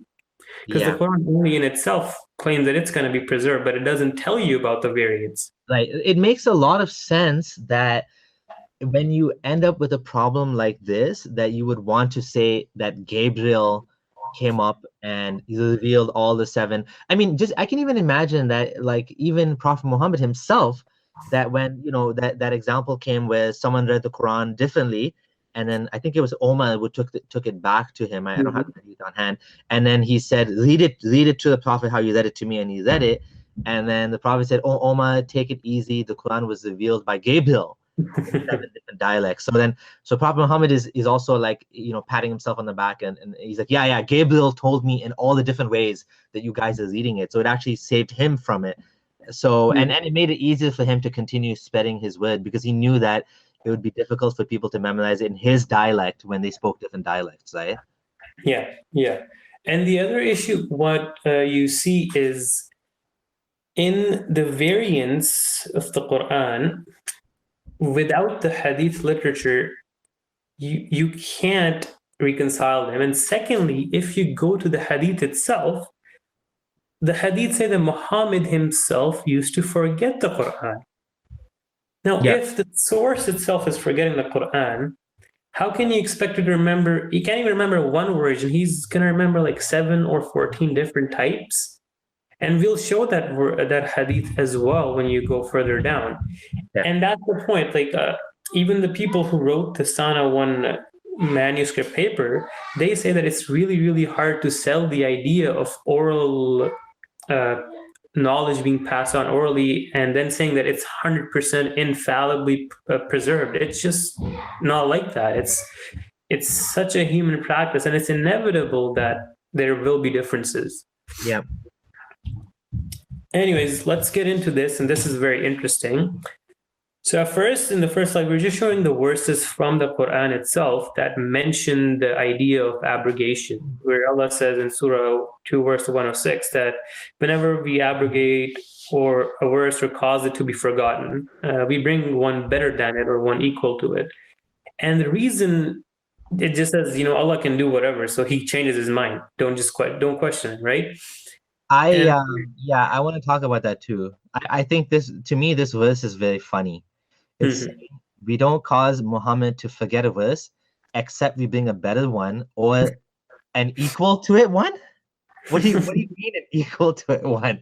And then it says, don't you know that Allah is, Allah kulli shayin qadir? I'm sorry, I'm trying to be respectful. It doesn't make any sense. Yeah. What do you mean? You cause your prophet to forget the verse and you get another one? That's exactly the same. And then you say Allah is capable. Sorry. Okay. It's nonsensical. Like it's bizarre. It reeks of somebody being caught of forgetting something and saying, no, Allah made me forget. I will come up with another one just as good as that one. Or better. Or better. It's an excuse to hide yourself from embarrassment. Just blame it on God, Oh, sorry. This is too funny. Okay. The funny thing is, if you look at the verse on the extreme right, verse 39 of Surah 13, it says Allah eliminates what He wills or confirms, and with Him is the mother of the book. Right. What is the mother of the book? Is the mother of the book the Quran that's in the Lawh Mahfuz, which contains all of the abrogated verses as well? Or were they deleted? Or is that is the mother of the book is a collection of more verses, and Allah selects which one He wants to send to us and which one He keeps to Himself? Yeah. So, and this topic is very controversial too, like even among Sunnis about the abrogation. I'd actually met a friend who teaches Arabic, and he had actually, when I was doubting Islam, and he actually told me that there's arguments. He actually thought the whole Dhul Qarnayn argument I had was kind of dumb, but he said there's actually if you wanted to pick an argument that actually would cause some doubt, it would be the issue of abrogation. He's like, that's like a bigger issue than this Dhul Qarnayn thing. And he just admitted that to me, but he wasn't saying he still believes in it. But this is actually a really, really big issue for believers in this book. It has a severe theological implications too, right? Like, why can't Allah preserve all His message? Why does He change? And a lot of times when we go forward in the discussion, you'll notice that some of the verses have been canceled and are no longer found in the Quran, but they're preserved in the hadith and they're still applied. For example, the verse of stoning. If Allah still wants to preserve the meaning and keep the punishment as applicable, why would He remove the verse? You have it in the slides, that example? Sorry? You have that example in the slides about? Yeah. Okay, so we'll talk about it then. All right, so let's go forward. This is done with this slide? Are we done with this slide? Yeah. Okay. So the first example we're going to talk about it's a very hilarious story as well. So let's start. So in the Quran, there used to be verses that mandated 10 sucklings that would make the marriage unlawful. Then it was abrogated and it was changed to 5 sucklings. And then the verse just doesn't exist in the current Quran. It was deleted. So this is talking about you cannot. Okay, so this is talking about the concept in pre-Islamic Arabia that Prophet Muhammad included in the Quran, which is that if you are breastfed by the same lady, you can no longer marry that girl. So for example, like if I meet some lady and I want to marry her and I like her, and then I find out, oh, by the way, when she was 2 years old or 1 year old, she was breastfed by the same lady. Because what they used to do is they used to have this culture where they would send out the babies to suckling moms, and they would pay them. So the aristocrats would have money, and instead of breastfeeding their own kids, they would send them off to these ladies who would breastfeed. And this lady became kind of like your mom in the culture, right? She was like, you had some sort of connection with her. But even more than that, in Islam, it's considered like she's related to you now, to the point that you cannot even marry her if she was if she was suckled. So, and the Quran actually mentions this about foster siblings are haram for marriage in Surah Nisa. But just to Yeah. give a little bit of context, continue reading it. Go ahead. So, anyways, the two hadith I showed on the left are from Sahih Muslim. The one on the top right is from Imam Malik, and he says the same thing, but he says something differently, and that's very interesting.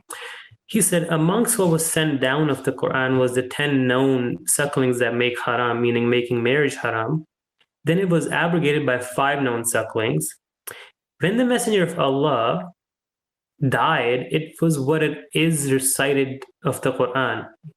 Yahya said that Imam Malik said one does not act on it. Now here it seems to imply that even after the death of Muhammad, the verses were still recited as part of the Quran, but they weren't acted upon. Hold on, let me do that again.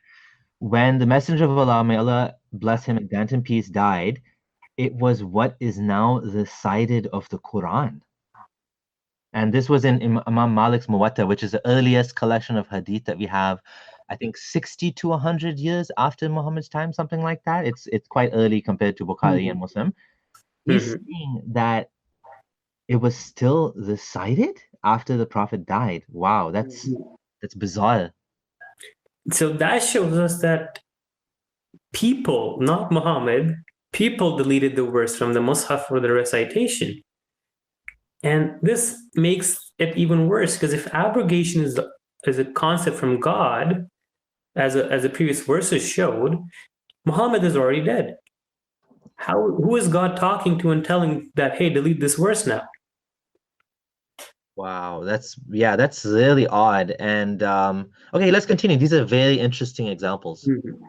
The one on the bottom right is a very, very funny example. It says that the verse of stoning and the breastfeeding verses that we mentioned were written on a paper and placed under the pillow of Aisha. And then the Messenger of Allah died, and people were preoccupied and sad about his death. And suddenly a sheep came and ate the paper with the verses on it. And it's graded as Hasan by Darus Salam. Although I would add that some scholars have said this hadith to be weak. Okay. But nonetheless, this is a very interesting take as to, like, somebody tried to, make sense, like, why the verses are missing. So I'm just going to add this story in there that, the goat ate it. Right. And I mean, even if the story is true, then that looks so bad on God that a goat ate the verses of the Quran. Yeah, it's pretty funny. It almost makes you wonder, like, why would they memorize this hadith and why would they pass it on? Like, Exactly. why? Why would you do that? Now, the next slide is going to be very interesting, because the story that's mentioned in the hadith is kind of related to those verses as well. So just to summarize it, I'm not going to read the whole narration. There was a lady who had an adopted son, but Muhammad canceled adoption. So now the adopted sons were your nah mahram. That means that you have to observe a hijab from them, and you can't go in front of them and interact with them like your son or daughter. So this lady says that, hey, this guy, he's a teenager. He even has a beard now. And whenever he sees me, I see signs of disgust, or let's just say she sees signs of him having feelings for the lady. And the lady doesn't like it, and she still wants him to come to her house. So guess what Muhammad said to her? To get rid of his desires for you, breastfeed him, suckle him. I don't even understand how that makes any sense. Now, some people say that it wasn't physical suckling. It was, you got to take the milk out in the cup and then feed and a grown man a cup of milk just so he can be in the same room with you without hijab and be considered your mahram. This is such an unnecessary and weird practice. And what's even interesting is if you go to the next slide. Okay. Hold on. Aisha, this is in Imam Malik's Muwatta too. Aisha took this to be literal, and she thought that this is applicable to all of the men. So whichever man wanted to see her, she would order her sister and the daughters of her brother to give milk to whichever man she wanted to see. And then the other wives and the other women were like, this is so bizarre. And then they said, no, this is absolutely ridiculous. We're not going to do this. And then they came up with the idea that the breastfeeding was just an exception for that one man. So this is a very weird incident. It's not just a one-off. I want to say something, which is again like about this topic, because I know it's not on the topic of obligation, but it's very interesting examples related to the whole thing that you just mentioned, which is I actually know someone who wanted to adopt a Muslim family that wanted to adopt a child. And they found a little boy in Pakistan they wanted to adopt, and the challenge was how to make him mahram to the mom, right? So they got the girl couldn't get pregnant, so they got her sister to, well, first she tried taking some drugs to become like to get milk, but you know you only get milk when you once you have a baby, your body the female body starts lactating. So she tried taking some drugs that didn't quite work. Then eventually she said she got her sister or something to breastfeed the baby. So now she's kind of like an auntie to her adopted son. So it just shows you that this man-made religion that has all these weird rules in it, in order to work around it, people have to do all these weird things. And it's the same thing with the whole, the whole marriage, how when you divorce someone 3 times, you have to get someone to sleep with the woman before you can marry her again. Islam being a man-made religion, it has all of these weird kind of rulings in it, right? And even the companions of the Prophet, they were like kind of playing these rules to try to make the life easier, right? Because practically you need these men coming and visiting and whatever, and they thought, well, let me suckle them or let me give them milk, and that would solve the problem. It must have been to a cup. That just seems too weird, right? Like, but in general, you're right. Like, this is such a strange thing, and this is based on like a surah, an ayah that was cancelled but used to be in the Quran. Exactly. And just to highlight the absurdity of it, just imagine like some Scientologist nowadays saying that, hey, if you want to hang out with me, you gotta go drink my wife's milk. And you're like, what the hell are you even saying? That's so ridiculous, right? So you want to hang out with my wife, right? yeah. Like, anyways, and then there's also, sorry, one more thing.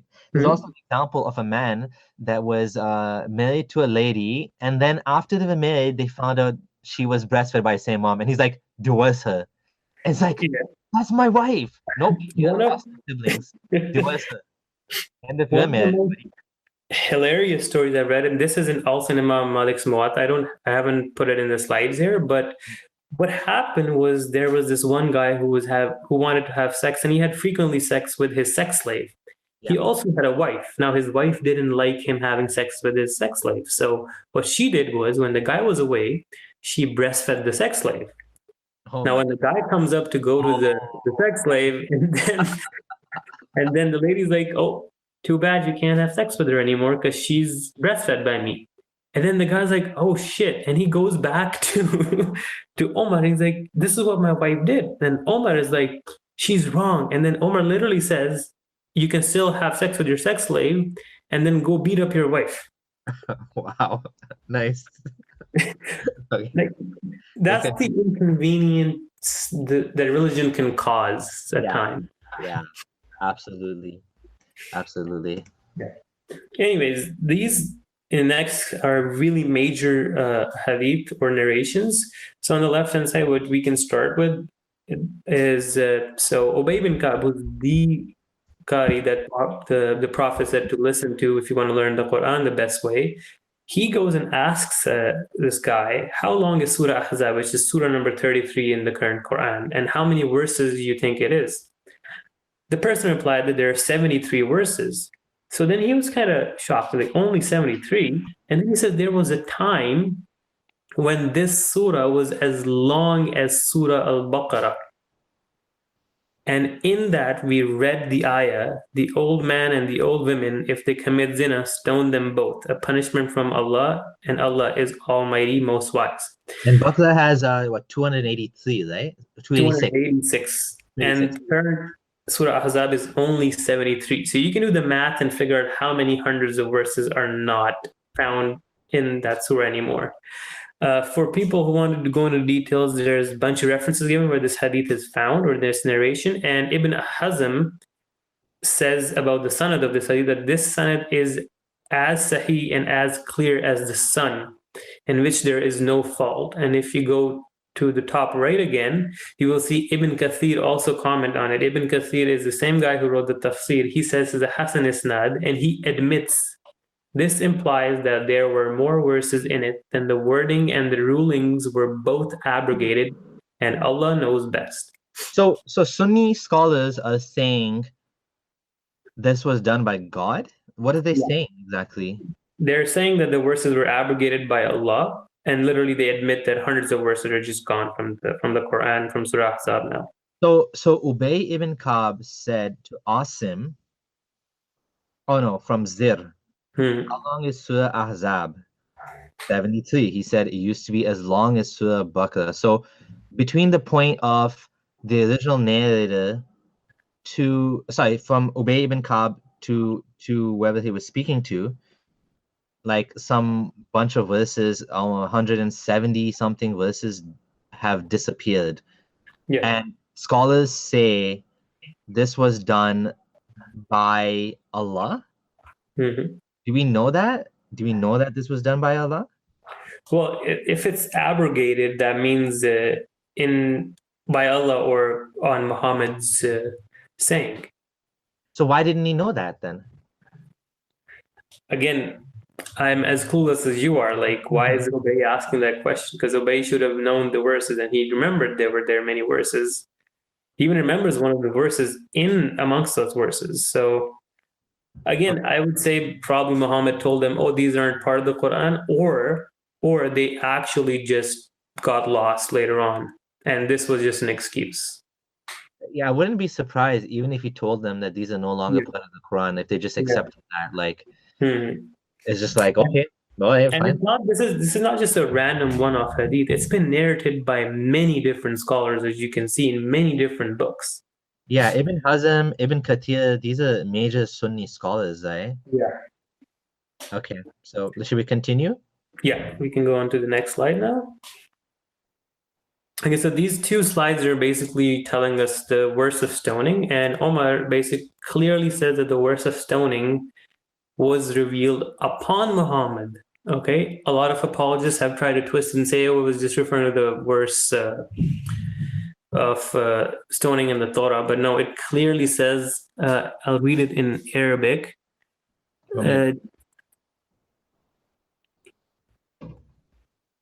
وأنزل, so إن الله بعث محمد بالحق, that Allah manifested Muhammad with the truth. وأنزل عليه الكتاب, that he gave or revealed upon him the book, and in it فكان فيما أنزل الله عليه آيات الرجم, and in that book that he gave to Muhammad, he revealed the ayah of rajm.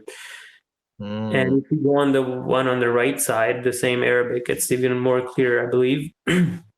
He says, بعث محمد صلى الله عليه وسلم بالحق وأنزل عليه الكتاب فكان فيما أنزل عليه آيات الرجم. So he says basically that he sent Muhammad with the truth. He then revealed a book upon Muhammad, and in that book, he revealed the ayah of stoning.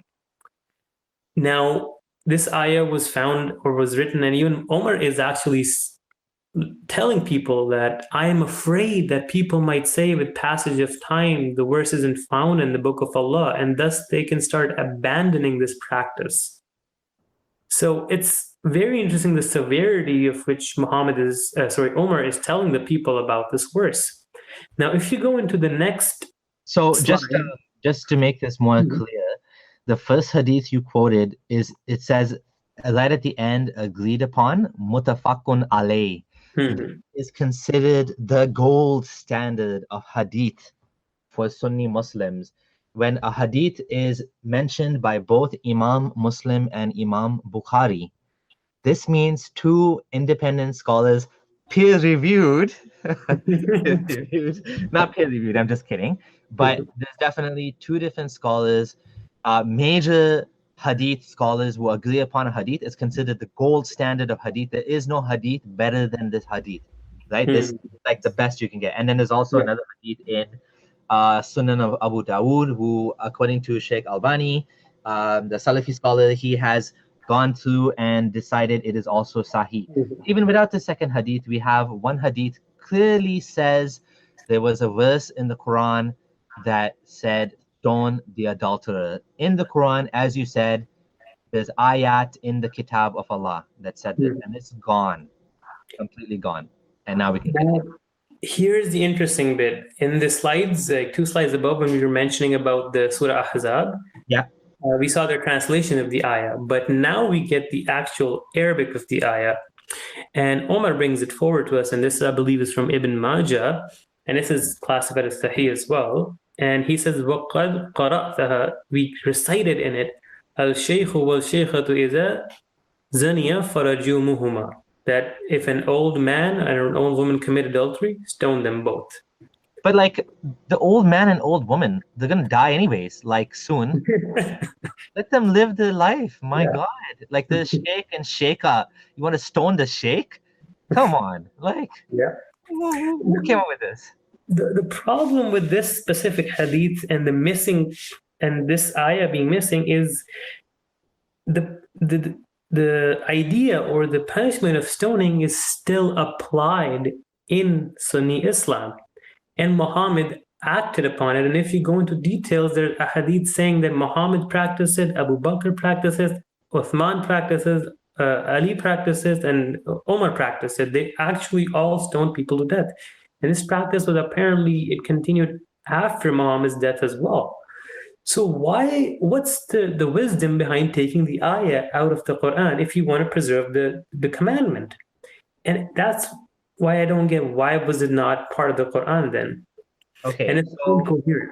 So Sunni scholars say that stoning the adulterer to death, not flogging him, is still part of Sunni Islam, because the hadith says, and the companions did this. The companions, earliest companions, the four khulafa, they all stoned adulterers. We know that. Yeah. And the hadith on top of it says there used to be a verse in the Quran. So the confusing thing is, we have the gold standard of hadith, Sahih Muslim and Sahih Bukhari, both having the same hadith that says there used to be verses of adultery, stoning adulterers, but probably Muhammad, for some reason, abrogated the verses. It's very strange. It is extremely strange. I think what would make more sense is that they were lost. I don't know. I don't know, but you're right. It doesn't make sense. Why would you leave the ruling but remove the verse? That's bizarre. Like, that's really bizarre. Exactly. Yeah. So anyways, let's move on to the next slide. Now, here's a disagreement happening between Ubay and Omar, and this is from Sahih al-Bukhari as well. So Omar says that Ubay ibn Ka'b was the best of us in the recitation of the Quran, yet we leave some of what he recites.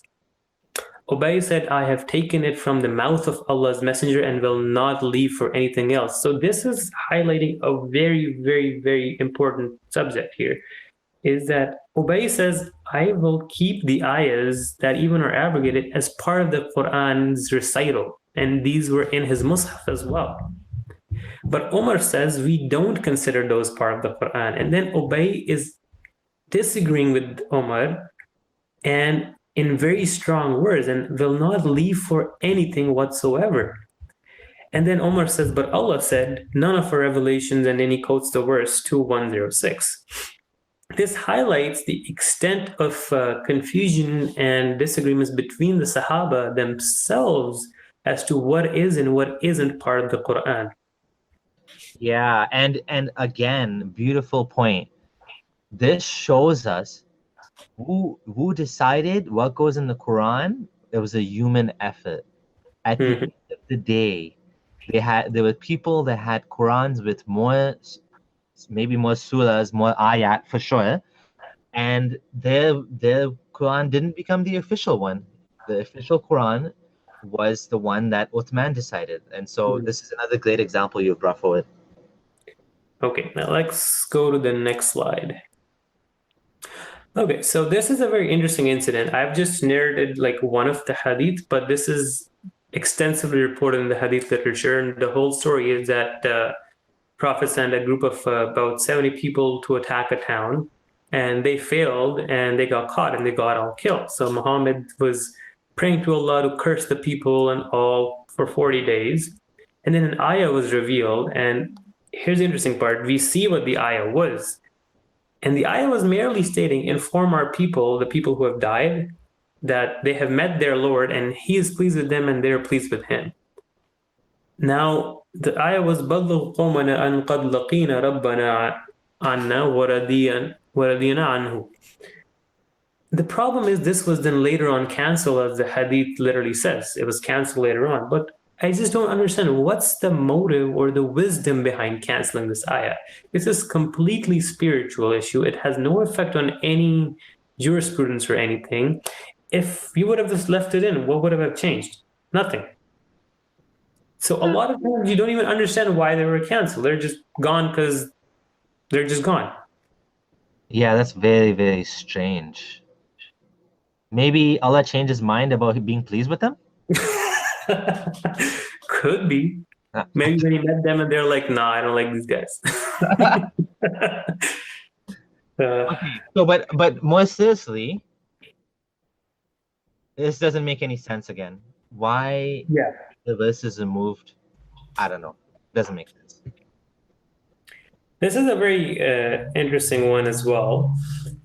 Now, here again, Ubay brings us forward another alleged ayah is, if the son of Adam were given a valley full of gold, he would love to have a second one, and even if he were given the second one, he would have to love a third, and nothing fills the belly of Adam except the dust. And Allah forgives who repents to Him. Now, Ubay ibn Ka'b says, we consider this as a saying from the Quran till the surah 102 was revealed, the mutual rivalry for piling up worldly things that were you. So till that point, this was considered part of the Quran. Now, the interesting part is this ayah, or why was this ayah actually removed, again, doesn't make any sense. Because the message is consistent with the message of the Quran. It has nothing, if you leave it in there, it's not going to change anything. So why was it removed again? Now, when you go further into the other slides, you will realize that in fact, it was actually part of a big surah that was forgotten. So let's move on. So Ubay ibn Ka'b, just to remind everybody, he was a scribe of Muhammad. He was one of the first converts. He was born in Medina, and he was one of the first to accept Islam. He was a scribe of Muhammad. He was one of 25 people who knew the Quran completely by heart. He was one of the original group that Abu Bakr consulted regarding many problems, especially for fatwas and stuff. And he died 30 years after, during the Caliphate of Uthman. So Ubay ibn Ka'b is a major, major companion. He is a scribe of Muhammad on top of that. And he was one of the 25 people who memorized the Quran.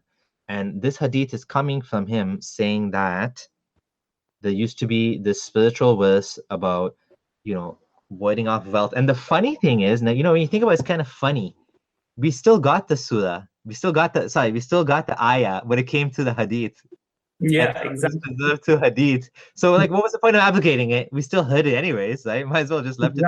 Yeah. Why not just keep it in? And on top of that, again, when it comes to abrogation, you made a very good point. People say, the scholars say that verses were abrogated because the rulings no longer applied. But this has nothing to do with any ruling. This is just like al-hakumut takatur, right? Like, you're going to pile up wealth and so on and so forth.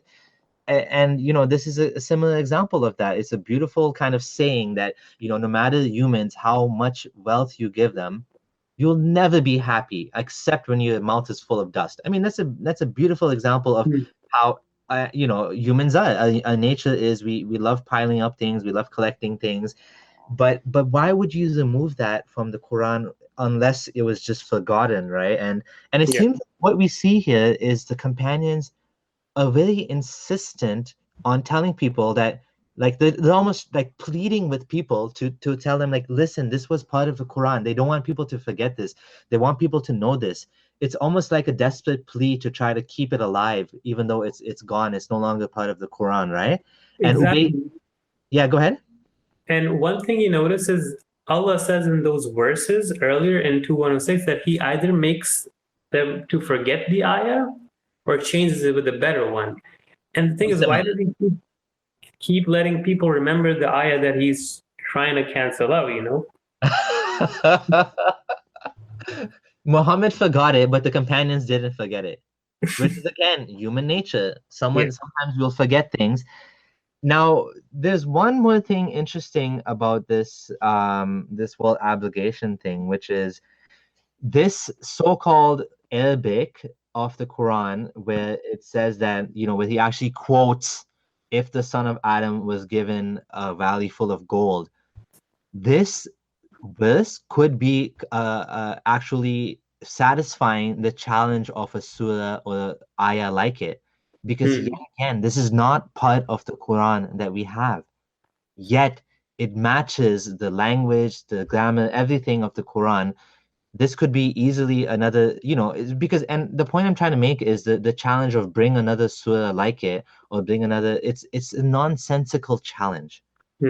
It's easy to fulfill. You just the language is nothing special or unique about the Quran. It is actually nothing amazing about it. It has some amazing parts and it has some terrible parts, just like any other human effort. All right, let's go to the next slide. This one is very important. This is in Sahih Muslim, and if you notice that this man gathered hundreds of reciters, hundreds of qaris who remembered the Quran, and he said to them, we used to recite a surah which resembled in length and severity to Surah Bara, which is Surah Tawbah or Surah 9. I have, however, forgotten it with the exception of this which I remember out of it. And then he quotes the same ayah that if there were two valleys and then you give it to the son of Adam, he won't be satisfied till he eats dust.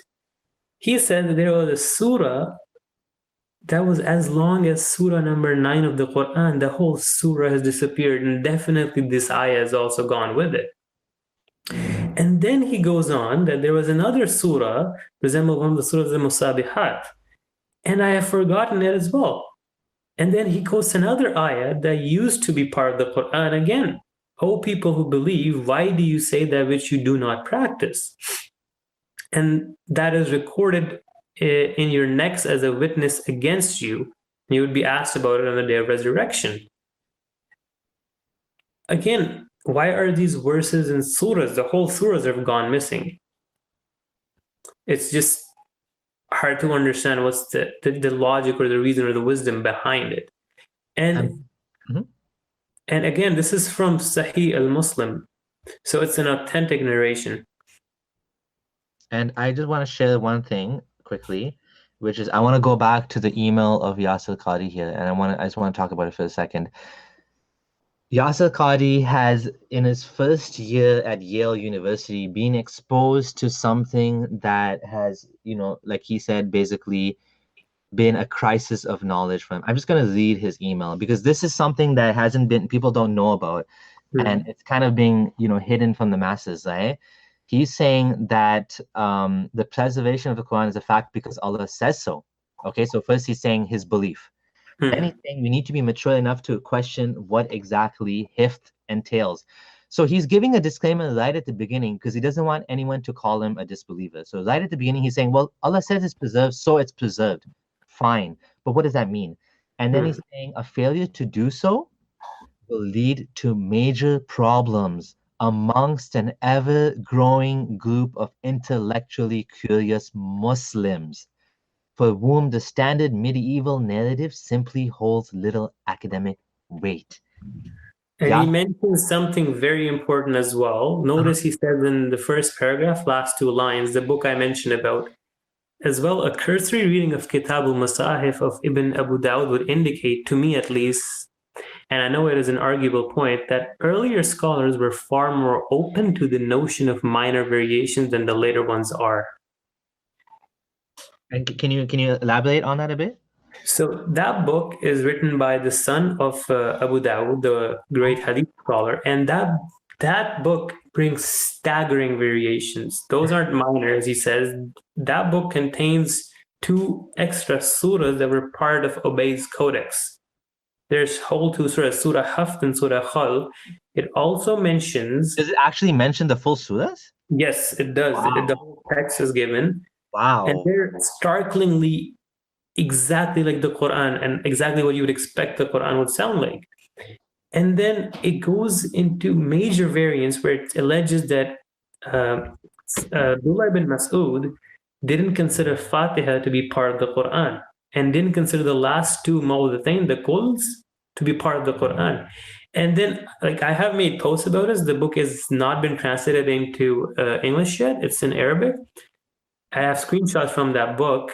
We will link that in the description as well. But there are an immense number of variants mentioned in that book. It's staggering. They have direct eyewitness accounts, people reading the Codex of Ali, Codex of Ibn Masud and Ubay, and the variations don't. They're not just like the ones found in the Sanaa Quran. The alleged variations are whole verses, complete verses that affect the meaning really severely. And there's one variant where it mentions muta in the Quran. Wow. Yeah. And the added phrase that implicates is one of the verses in Surah Nisa, I believe, that marry something. The phrases that's added is ila ajli musamma, till a prescribed period. And I believe this was in Ubay bin Ka'b's codex as well, as reported. And that ayah totally changes its meaning if that's taken into consideration. And instead of just being about marriage, it becomes about muta. And you want to explain what muta is? Muta is basically temporary marriage, which is, suppose you're out and about and you don't have your wife around you. So you basically ask a woman to marry you for, suppose, 2 days, 3 days, or whatever time. You pay her some meher, like some dowry, and yeah, you're basically married for her for, like, it's contract marriage for a few. Right. So basically, it's similar. I mean, I don't think Muslims would like the analogy, but it's similar to prostitution, where you pay money to sleep with a lady for a period of time, but she becomes your wife, right? Anyways, and Muhammad actually allowed this, and now you're saying this actually in this book of Ibn Abu Dawud, there's indications that there was words in the Quran that allowed muta as well, but have been removed. Yeah. Okay, that's very, very interesting. And if anybody has the full text of this email from Yasir Qadi that was posted online August 2017, I would just please, if you can please send it to me, the full emails. We'd love to go into more detail as to what he said. I don't have the full emails. I just have these little pieces. So just to read again what Yasir Qadi said. He said that there's an ever-growing group of intellectually curious Muslims. And that would include like you, Abdullah Gandhi. Like, you've looked into this, you've learned this, and I haven't personally done this. I'm being exposed to this for the first time, and I'm shocked. You've shaken my faith in the preservation of the Quran. I have to say, like, honestly, I thought it was preserved. Even as an ex-Muslim, I thought it was preserved. And now what you've told me is kind of like even me as a disbeliever, I didn't know any of this stuff. I didn't realize about any of these books. And what Yasir Qadi is saying, he personally knows about a dozen Muslims in academia who had major crises of faith, and perhaps one that left the faith. He doesn't want to say not he didn't leave the faith. He wants to say perhaps he left the faith because of this issue. And he had his own personal crisis of knowledge. It came close to a crisis of faith, he says, when I entered into this realm during my first year at Yale. And felt my world come crashing down in front of me. I didn't know what to believe about the hifth of the Quran anymore because there was no alternative. He is saying that despite studying in the Muslim world for 10 plus years, this destroyed, I don't want to say destroyed, his world came crashing down around him. So we know that there's information, there's knowledge, there's books that are being hidden away from the masses. Scholars are told, don't talk about this, don't touch this. And Yasir Qadi is seeing something, just like Hamza Soidas is seeing something. He's ahead of the curve when it comes to this. And he's seeing that people are noticing this, that the academics is becoming more mainstream, that people are realizing that the preservation of the Quran, just like Hamza Soidas is ahead of the curve, and he's stopped talking about the Quran being a scientific miracle. Now the same thing is happening with Yasir Qadi. He's noticed something which is the Quran preservation narrative, is being challenged. And he's saying we have to talk about this privately. We need to discuss this. We need to figure out how we're going to resolve this, because what's happening is in the age of knowledge and information, people are figuring out these things. And so the scholars, they can't just hide this anymore. They have to talk about it. So Yasir Qadhi is trying in this private list of his to get people to talk about this. And these people will now go and disseminate this new paradigm, just like the new paradigm of Hamza Sources, of multi-layered, multi-faceted, multi-perspective, Quran. So Yasir Qadhi is doing the same thing, right? He's trying to be ahead of the curve. But what's happening is people are seeing the truth now, right? People are getting access to stuff that they didn't know, that wasn't talked about. And so we have to continue this. We have to show people that this is what is being hidden, right? So they can decide for themselves, right? Yeah, definitely. And the thing is, there's really strong implications of these ideas, because these ideas challenge the fundamental claim about the Quran. And suppose you can say you reject the hadith and all the verses that are mentioned in the Quran that were lost, but then you're stuck that, okay, if I don't believe in the hadith, then I cannot reconcile the existent variants in the Quran, in the manuscripts. And you're stuck. You're like, it's either corrupted or it's a mess. And that's what he meant by his world came crashing down. Because it's the fundamental basis of Islam that the Quran is preserved. And this is why he has to really tiptoe around this. This is why he can't just come out and talk about this in public, because there would be mass confusion, mass fitna. There would be a crisis among Muslims, as many Muslims of faith, the same crisis of faith that he had. Sorry, he doesn't want to say crisis of knowledge. The same crisis of faith that the dozen Muslim academics he knows had would become mass crisis of faith among the Muslim Ummah. When a scholar of Islam cannot resolve these issues, what do you expect from a layman? And this is why when Dawa Man made the video about Yasir Qadhi, people were crying. I read comments of people saying they saw this video about Yasir Qadhi and they were crying because they didn't know what to believe anymore.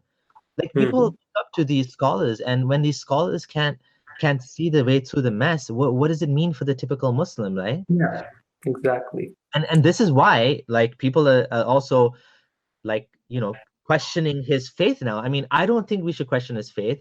I do believe he's a sincere believer in Islam. He's found a way to make sense of this mess in his own mind. So, in my opinion, I think it's cognitive dissonance. But I have no problem in saying he's a believer. He's a believer in Islam. But these certain dogmatic Muslims, they will have this narrative that they consider to be divine, right? Despite it being unacademic. They wanna crucify Yasir Qadhi by saying, oh no, he's not Muslim, or his iman is in question now because of what he's saying. But the reality is, the facts don't add up with what you've been taught, right? The dogmatic perspective. Yeah, definitely. And that's a huge issue. And it's I hope this reaches out to as many people as it can, and it's going to have serious consequences for a lot of Muslims, because, like I said, when they see these variants, their world will come crashing down. Yeah. So anyways, let's continue and let's go. Yeah. Are you okay for time? Because I know it's gone on a little bit long. Keep going. We'll finish till the end where Satanic Verses is, and then we'll call it a day. Okay. All right. So let's go to the next slide.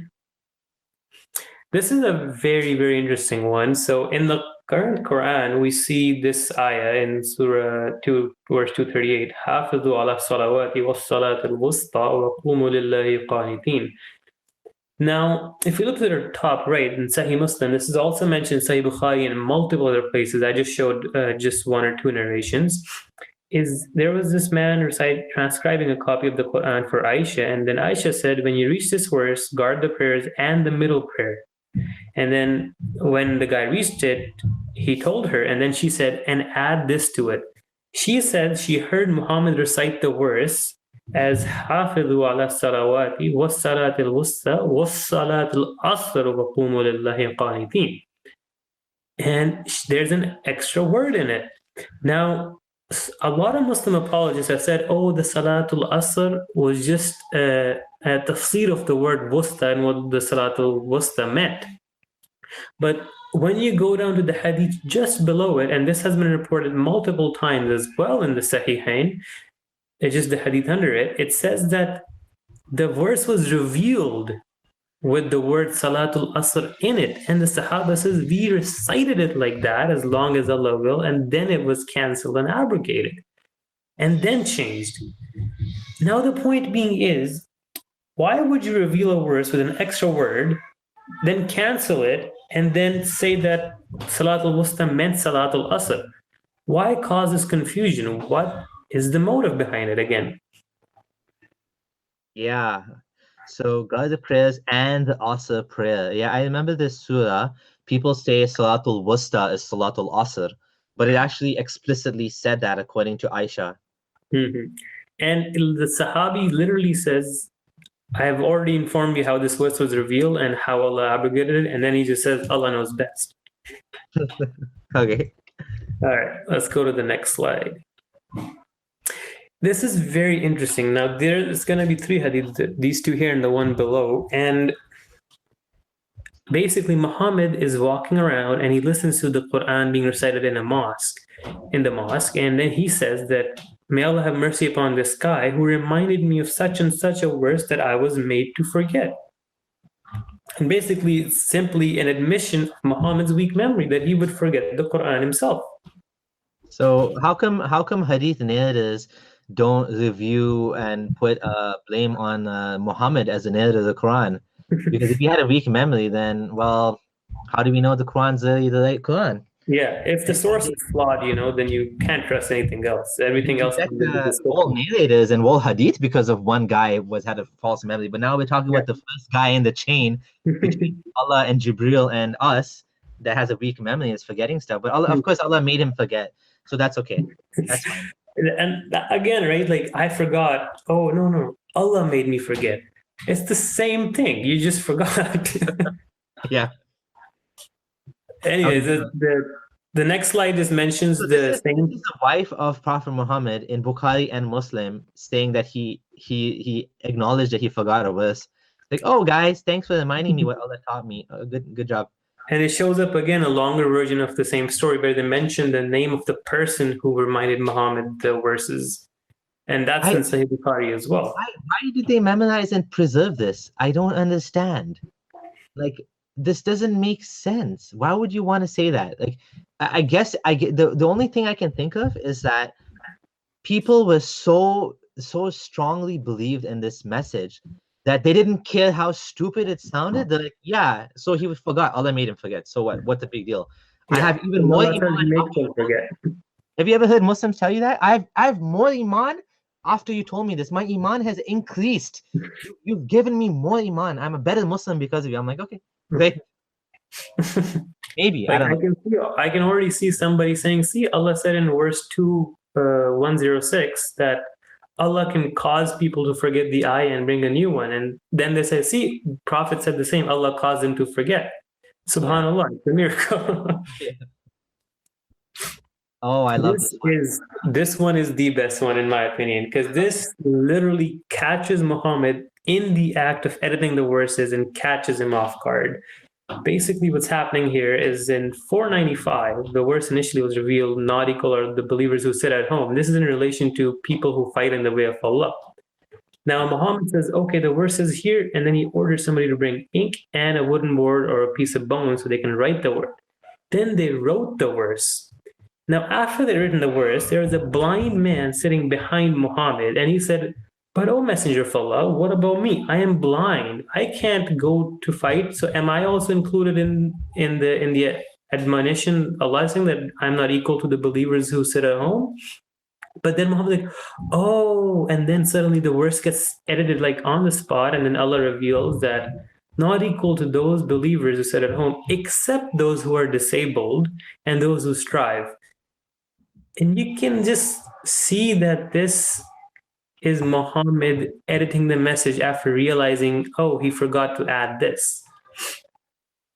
Yeah, I love this example. I absolutely love it because it's so startlingly honest. Like, it's so the exact words is that not equal are those believers who sit at home and those who strive and fight in the cause of Allah. So Allah is saying the major jihad, the better jihad is those that strive and fight in the cause of Allah, right? He's defining it.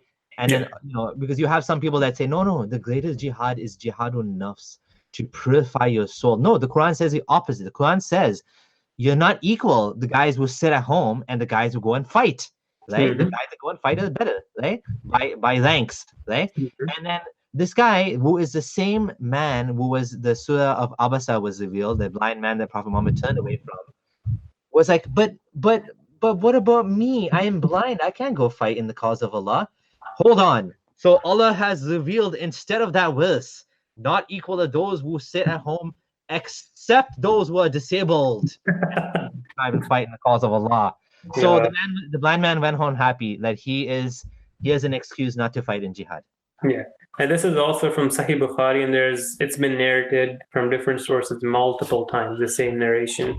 And Muslims have brought up to me that like this is like the whole life of Muhammad. Like yes, in the early stages, verses didn't come down when he wanted them to. But like in Medina, we're talking about like anything happens, it's like a surah comes down. Like, people are staying at his house for too long. But it's been revealed to me, you guys must leave my house, and you don't stay for too long, and you don't bother the Prophet because the Prophet doesn't like it, but he's too shy to tell you. But Allah is not too shy to tell you, so leave so he can spend time with his wives, and don't stay and make small talk, right? It's like on demand. It's like, he wants to marry the whole thing about Zainab. It's like, it's been revealed to me that Allah has married Zainab to you, and then he walks into the house and he's now married to her, and she's shocked. And he's like, yeah, Allah married you from above the 7 heavens. And she starts boasting about that. Yeah, you guys, you had normal nikahs with your dad, and your dad was wali. Allah was my wali. He was married from above the 7 heavens. So we see that, actually the reality is that the whole life of Muhammad was like this. Like coming up with revelations to suit his needs. But there's literally a verse in Surah Hujurat, I believe, that says to the believers that don't raise your voices higher than Muhammad's, or you'll literally lose all your good deeds. Oh, yes. And some of the companions were like concerned about this because they had loud voices. Yeah. Right? One companion is like, oh my God, my all my deeds are gone. And they're like, no, not you, because this means don't be over, like, speak over him, basically. Right? Yeah, basically. Good point. So if you go to the next one, it's a similar example of Muhammad editing the verse, and this is absurd because this is causing unnecessary confusion among the people. So this verse was revealed about the day and night, but the part that we find now in the Quran, min al-fajr, was not revealed initially, and people were confused what it really meant. So it's about distinguishing the whiteness of the thread. And people, what actually they started doing is they would tie threads to their legs, and then at the suhoor time, they'll wait till the thread would turn white, or they could see the difference between the two threads. And this was just causing unnecessary confusion. So then suddenly Allah's like, oh, you know what? I'll just add an extra word to clarify it.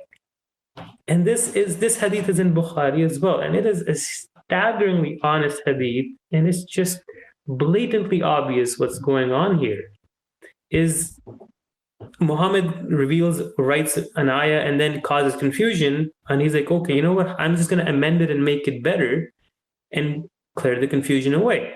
If Allah is omnipotent and omniscient, he wouldn't even cause the confusion or let the confusion happen in the first place, because he'd know what would have happened if he would have not revealed the ayah correctly.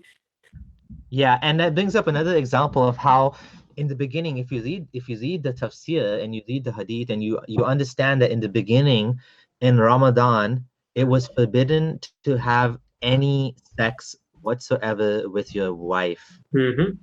And then the surah of the Quran came down, where it actually says that you guys were having, it actually tells you the context, right? In the Quran, it says that you guys were having, Allah has seen you were having difficulties, So he made it, now he says, okay, now you can have sex with your wives at night. Exactly. In Ramadan. So it's like Allah didn't think about it ahead of time, that telling all these men who he allowed sex slaves on top of it, not to have sex for 1 month. He didn't think this is gonna happen. Like he didn't realize, so he had to like, okay, guys, I see this is a little bit tough for you. Change it. We're gonna let you guys have sex. I saw you guys are being bad boys. When doing what you were supposed to do, you're supposed to be reading Quran all night. But you guys were being bad. I'm gonna let it go this time. I'm gonna say you guys now you can have sex in Ramadan. It's all good. So yeah, another funny example of how it's not really obligation, but it's the same idea. Yeah, it's editing in addition. I didn't know this example. Thanks for reminding me of that. All right. This is a very funny one where Sahabas were disagreeing. Again, this is in Bukhari and Muslim, and it's in other places too. So the current Quran we have, it has, I think this is Surah Shams, and the verses go, وَاللَّيْلِ إِذَا يَغْشَى وَالنَّهَارِ إِذَا تَجَلَّى وَمَا خَلَقَ الذَّكَرَ وَالْأُنثَى. But the hadith basically said that there was a group of Sahabas that were actually arguing over how this verse should be. And the way others recited is, and by the male and the female. They didn't include the phrase وَمَا خَلَقَ. They just says وَالذَّكَرَ وَالْأُنثَى. And then the Sahabi who's narrating the hadith says that the other people tried to convince him really hard, وَمَا خَلَقَ is part of it, but he said, I didn't accept it because I didn't hear it from the Prophet. So again, you're trusting these same people who transmit you the Quran perfectly, who can't even agree amongst themselves what is part of the Quran and what isn't. Yeah, that's another great example. So Abu Darda said that by the night when it envelops, and by the day it appears in brightness, and by the male and female. Wow. So Abu Darda was adamant that people were trying to force him to remove those verses. Mm-hmm. Or change it. Yeah. And he still didn't accept it from him. Wow. Okay. So I think this is the last example what we're going to touch upon. And this is the incident of the Satanic Verses, the notorious incident.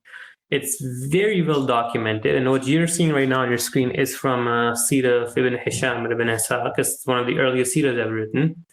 This incident goes that basically Muhammad was longing for some way to help his people that were being tortured by the Meccans, and he wanted to make the Meccans happy.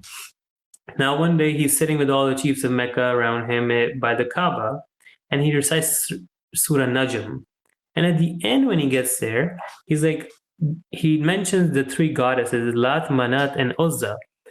And then it says that the Satan came up to him and then forced him to mention the goddesses in a good light. And I believe if you go to the next slide, it will show you what he exactly said.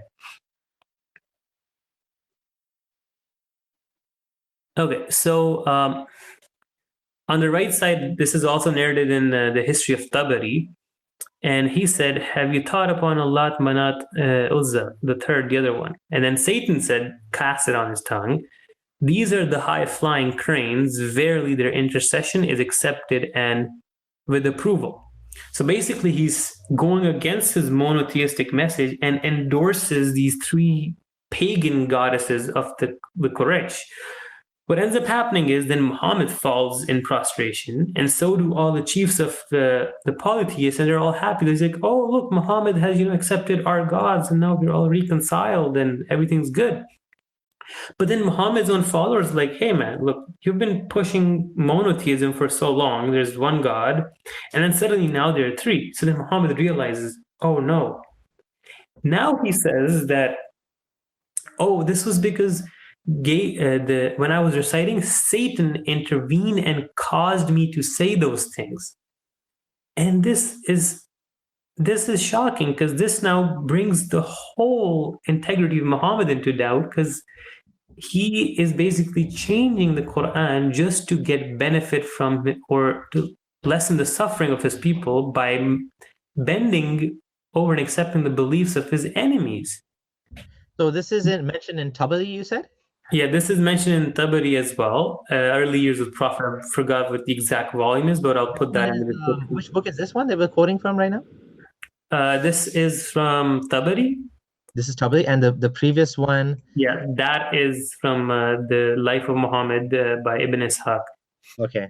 So in On the Ibn, left, now a lot of people say that this story has no basis and they say it's a fabrication. But once you look at the next slide on the left side, Ibn Hajar al-Asqalani has something really profound to say about it. That he says all the paths of this hadith are either weak or cut off, except of that of Sa'id ibn Jubair. However, the profusion of the chains show that the story has a basis. Furthermore, there are two mursal chains whose narrators are those of Bukhari and Muslim. The first one is narrated by Al-Tabari, which is the one on the right that I'm showing, right. and through Yunus, and then he goes on to the chain. The second is what Tabari also narrated through Al-Mutammir, and then he goes on for the chain. And then he basically says that Iyad, some scholars like Abu Bakr ibn al-Arabi and al-Qadi al-Iyad have claimed thereby the story has no basis at all. Then he comments on their analysis saying, when the paths of a hadith are many and distinct, it shows that the report has a basis. Then he says further, so as I said, there are three sound but mursal chains for it. Among them, what meets the criteria of the two sahihs, but for the fact that they're mursal. Mursal is basically you have the whole chain that goes up to a companion of the Prophet and not to the Prophet himself. Now, in early Islam, a lot of the companions would talk amongst themselves, and it was a given that, that they heard it from the Prophet. So they would just say, hey, I heard from Abu Bakr, who heard from Omar, who heard from this. So they wouldn't put the Prophet in the chain. It'll be cut off just at the end. But they were still accepted by a lot of muhaddithin as Sahih Hadith. And the point is that this story was abundantly mentioned. It has different sources, even if it's a little weak. The different sources and the different chains strengthen it altogether. Plus, the narrators of I believe three of the narrations are the narrators that even Sahih Muslim and Sahih Bukhari agree upon. And this was mentioned by Ibn Hajar in Fath al-Bari, that is a commentary on Sahih al-Bukhari in 1959 in volume 8. Now, if you go further down, so just to summarize this issue, because it's a little bit complicated. So we have the earliest book, earliest seerah that we have, which is Ibn Ishaq, correct? Yeah. In Ibn Ishaq, it says that Muhammad has spoken of the gods in a splendid fashion. So he actually had read. Oh yeah, it says that at the top. It says these are exalted Gharanik with swans whose intercession is approved. So this is in Ibn Ishaq, the earliest seerah that we have. Then Gabriel came to the Prophet and said, "What have you done, Muhammad?" So me as a non-Muslim, I would say that Muhammad maybe regretted saying this. He maybe got a little bit carried away with himself. Maybe, who knows? I mean, clearly I don't believe Gabriel spoke to him, but he came up with this, and then basically this was the basis of the companions actually coming back from Abyssinia, because they actually thought that the Quraysh were happy with Islam now, and this actually caused a lot of confusion. So this is the earliest example we have. Then we have in Tabari, which says basically the same thing. So Tabari is again a very early source. And then we have a scholar, Ibn Hajar, in his commentary on Sahih Bukhari, saying, Fath al-Bari, saying that he thinks that this story does have a basis. When we get to the later sources, for example, Bukhari and Muslim, I don't know if you talk about that, it doesn't mention that detail. Am I correct? I think I remember Yasir Qadi saying that by the time you get to Sahih Bukhari, they don't mention the part about because it looks bad on Muhammad. Yeah, so this, go ahead. But what's funny is the Quran mentions and references this story clearly in the next slide. If you go, it's Surah Hajj, Surah number 22, verse number 52. I attached the Urdu translation because my initial video was in Urdu. If you can pull up the English translation, that'd be great. So which one is it? 2252. Okay. I'm putting it. Okay.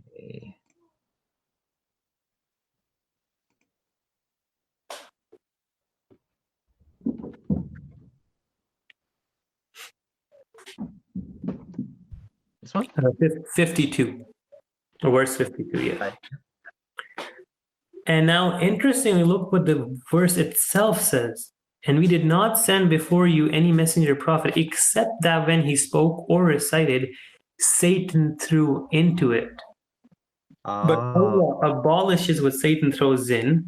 Allah makes precise his verses. This is an admission of Satan intervening with Muhammad's speech. And Allah says it happens all the time with other prophets too. Now you're begging the question, like, how do I even trust the guy? Because he can be tricked by Satan just like that, you know? but Allah corrects it later because Allah is over all things capable. So Satan sometimes throws in something into the Quran when the prophets speak. Allah knows about it, and He'll correct it. Don't worry. And also, the prophet sometimes forgets things, but don't worry. Allah gives him another equal verse or a better verse. So, okay, there we go. Now, if you could, can you open go to altafsir.com and open the tafsir on this by Jalalain? So he goes into great lengths and he actually references this as the same incident. And he explains that what had happened was exactly as described in Tabari and Ibn Asaq as well. Which one? Tafsir al-Jalalain is fine, yeah.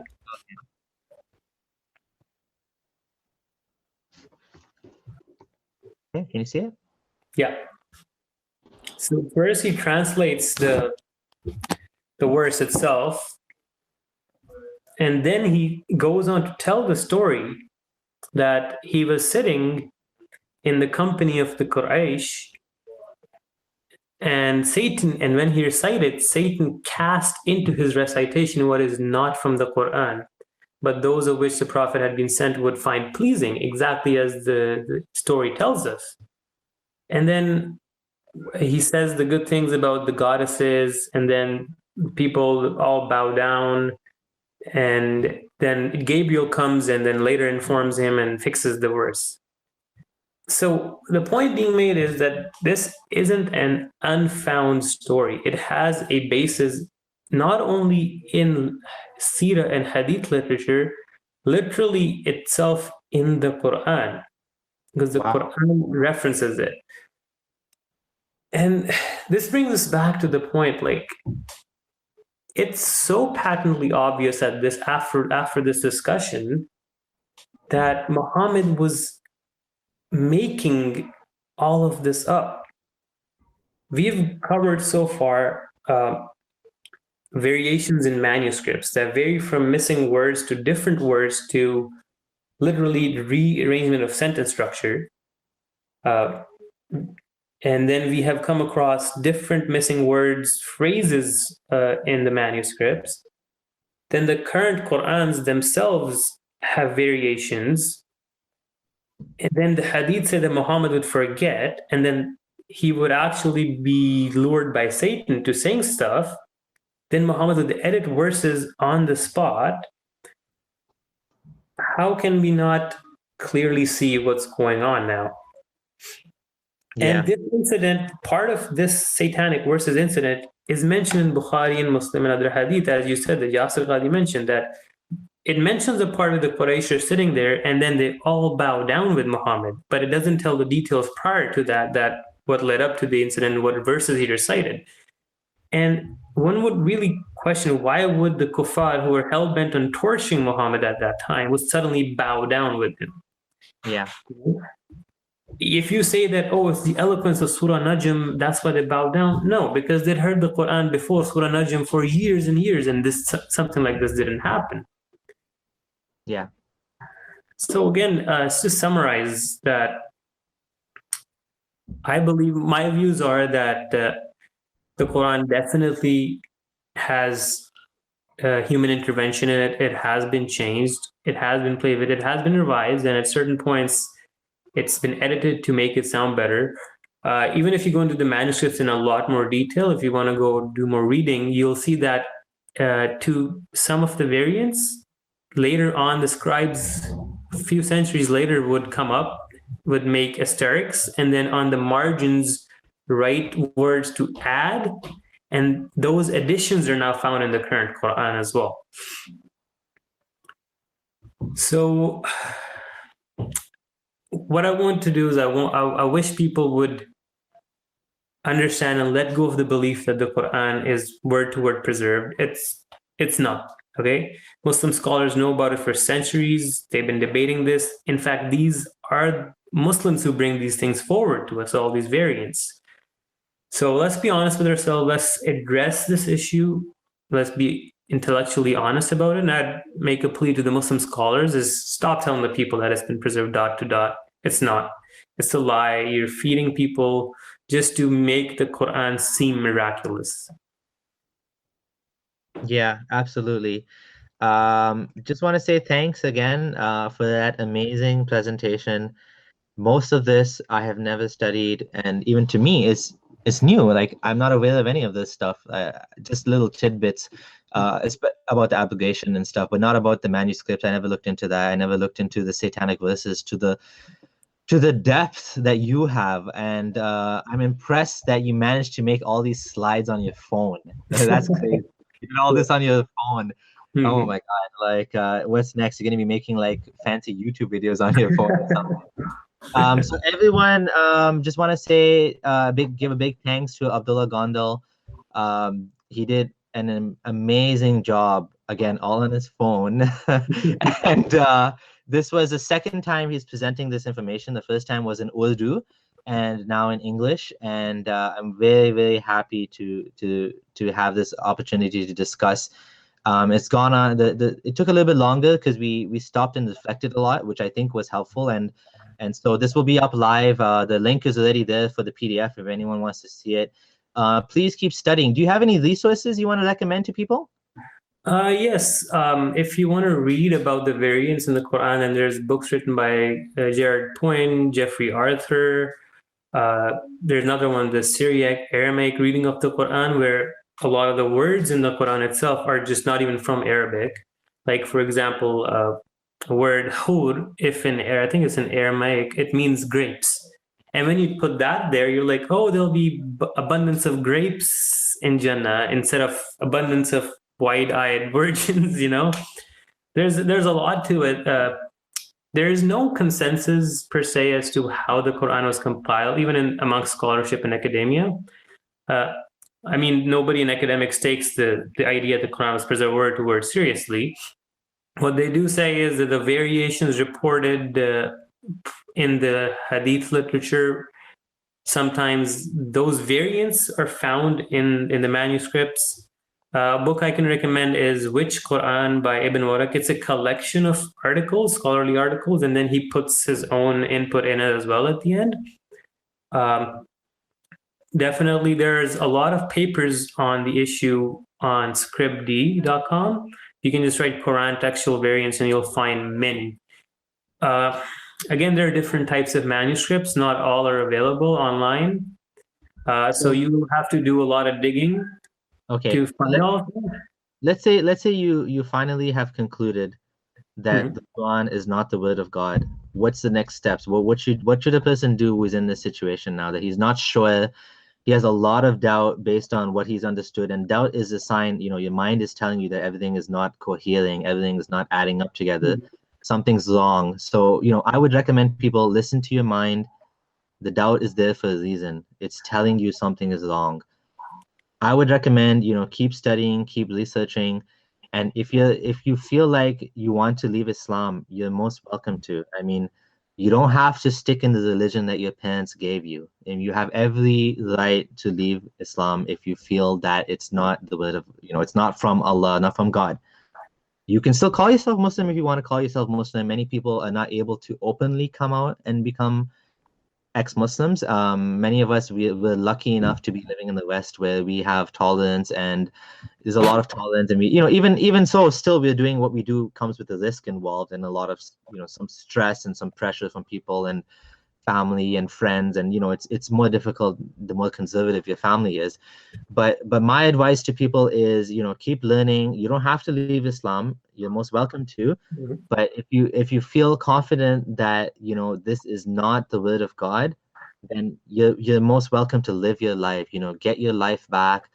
Be a free man. You make your own purpose. Join a community, a local community of people that have left the faith. And because you'll find that people that leave faith go through a lot of common problems.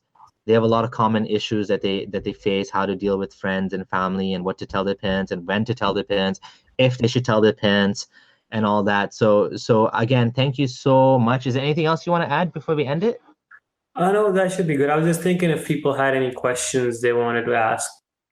Yeah, I think it's gonna be tough now because we've gone on for quite a while, and I don't see any particular. It seems like everyone's just discussing. So, okay, we'll just end it there. Thank you, everyone. And don't forget to subscribe so that you can be notified on the next live one we're going to be doing. The next one is probably going to be another Urdu talk. We'll see. We're looking into it. Abdullah Gondal and his Sultan will be doing the next one most likely. And there's a debate coming up with his Sultan, and Nadir Ahmed is going to be coming up as well on the channel. So don't forget to, again, click on the bell so you can be notified when the next one comes. Thank you, everyone. Take care. Bye.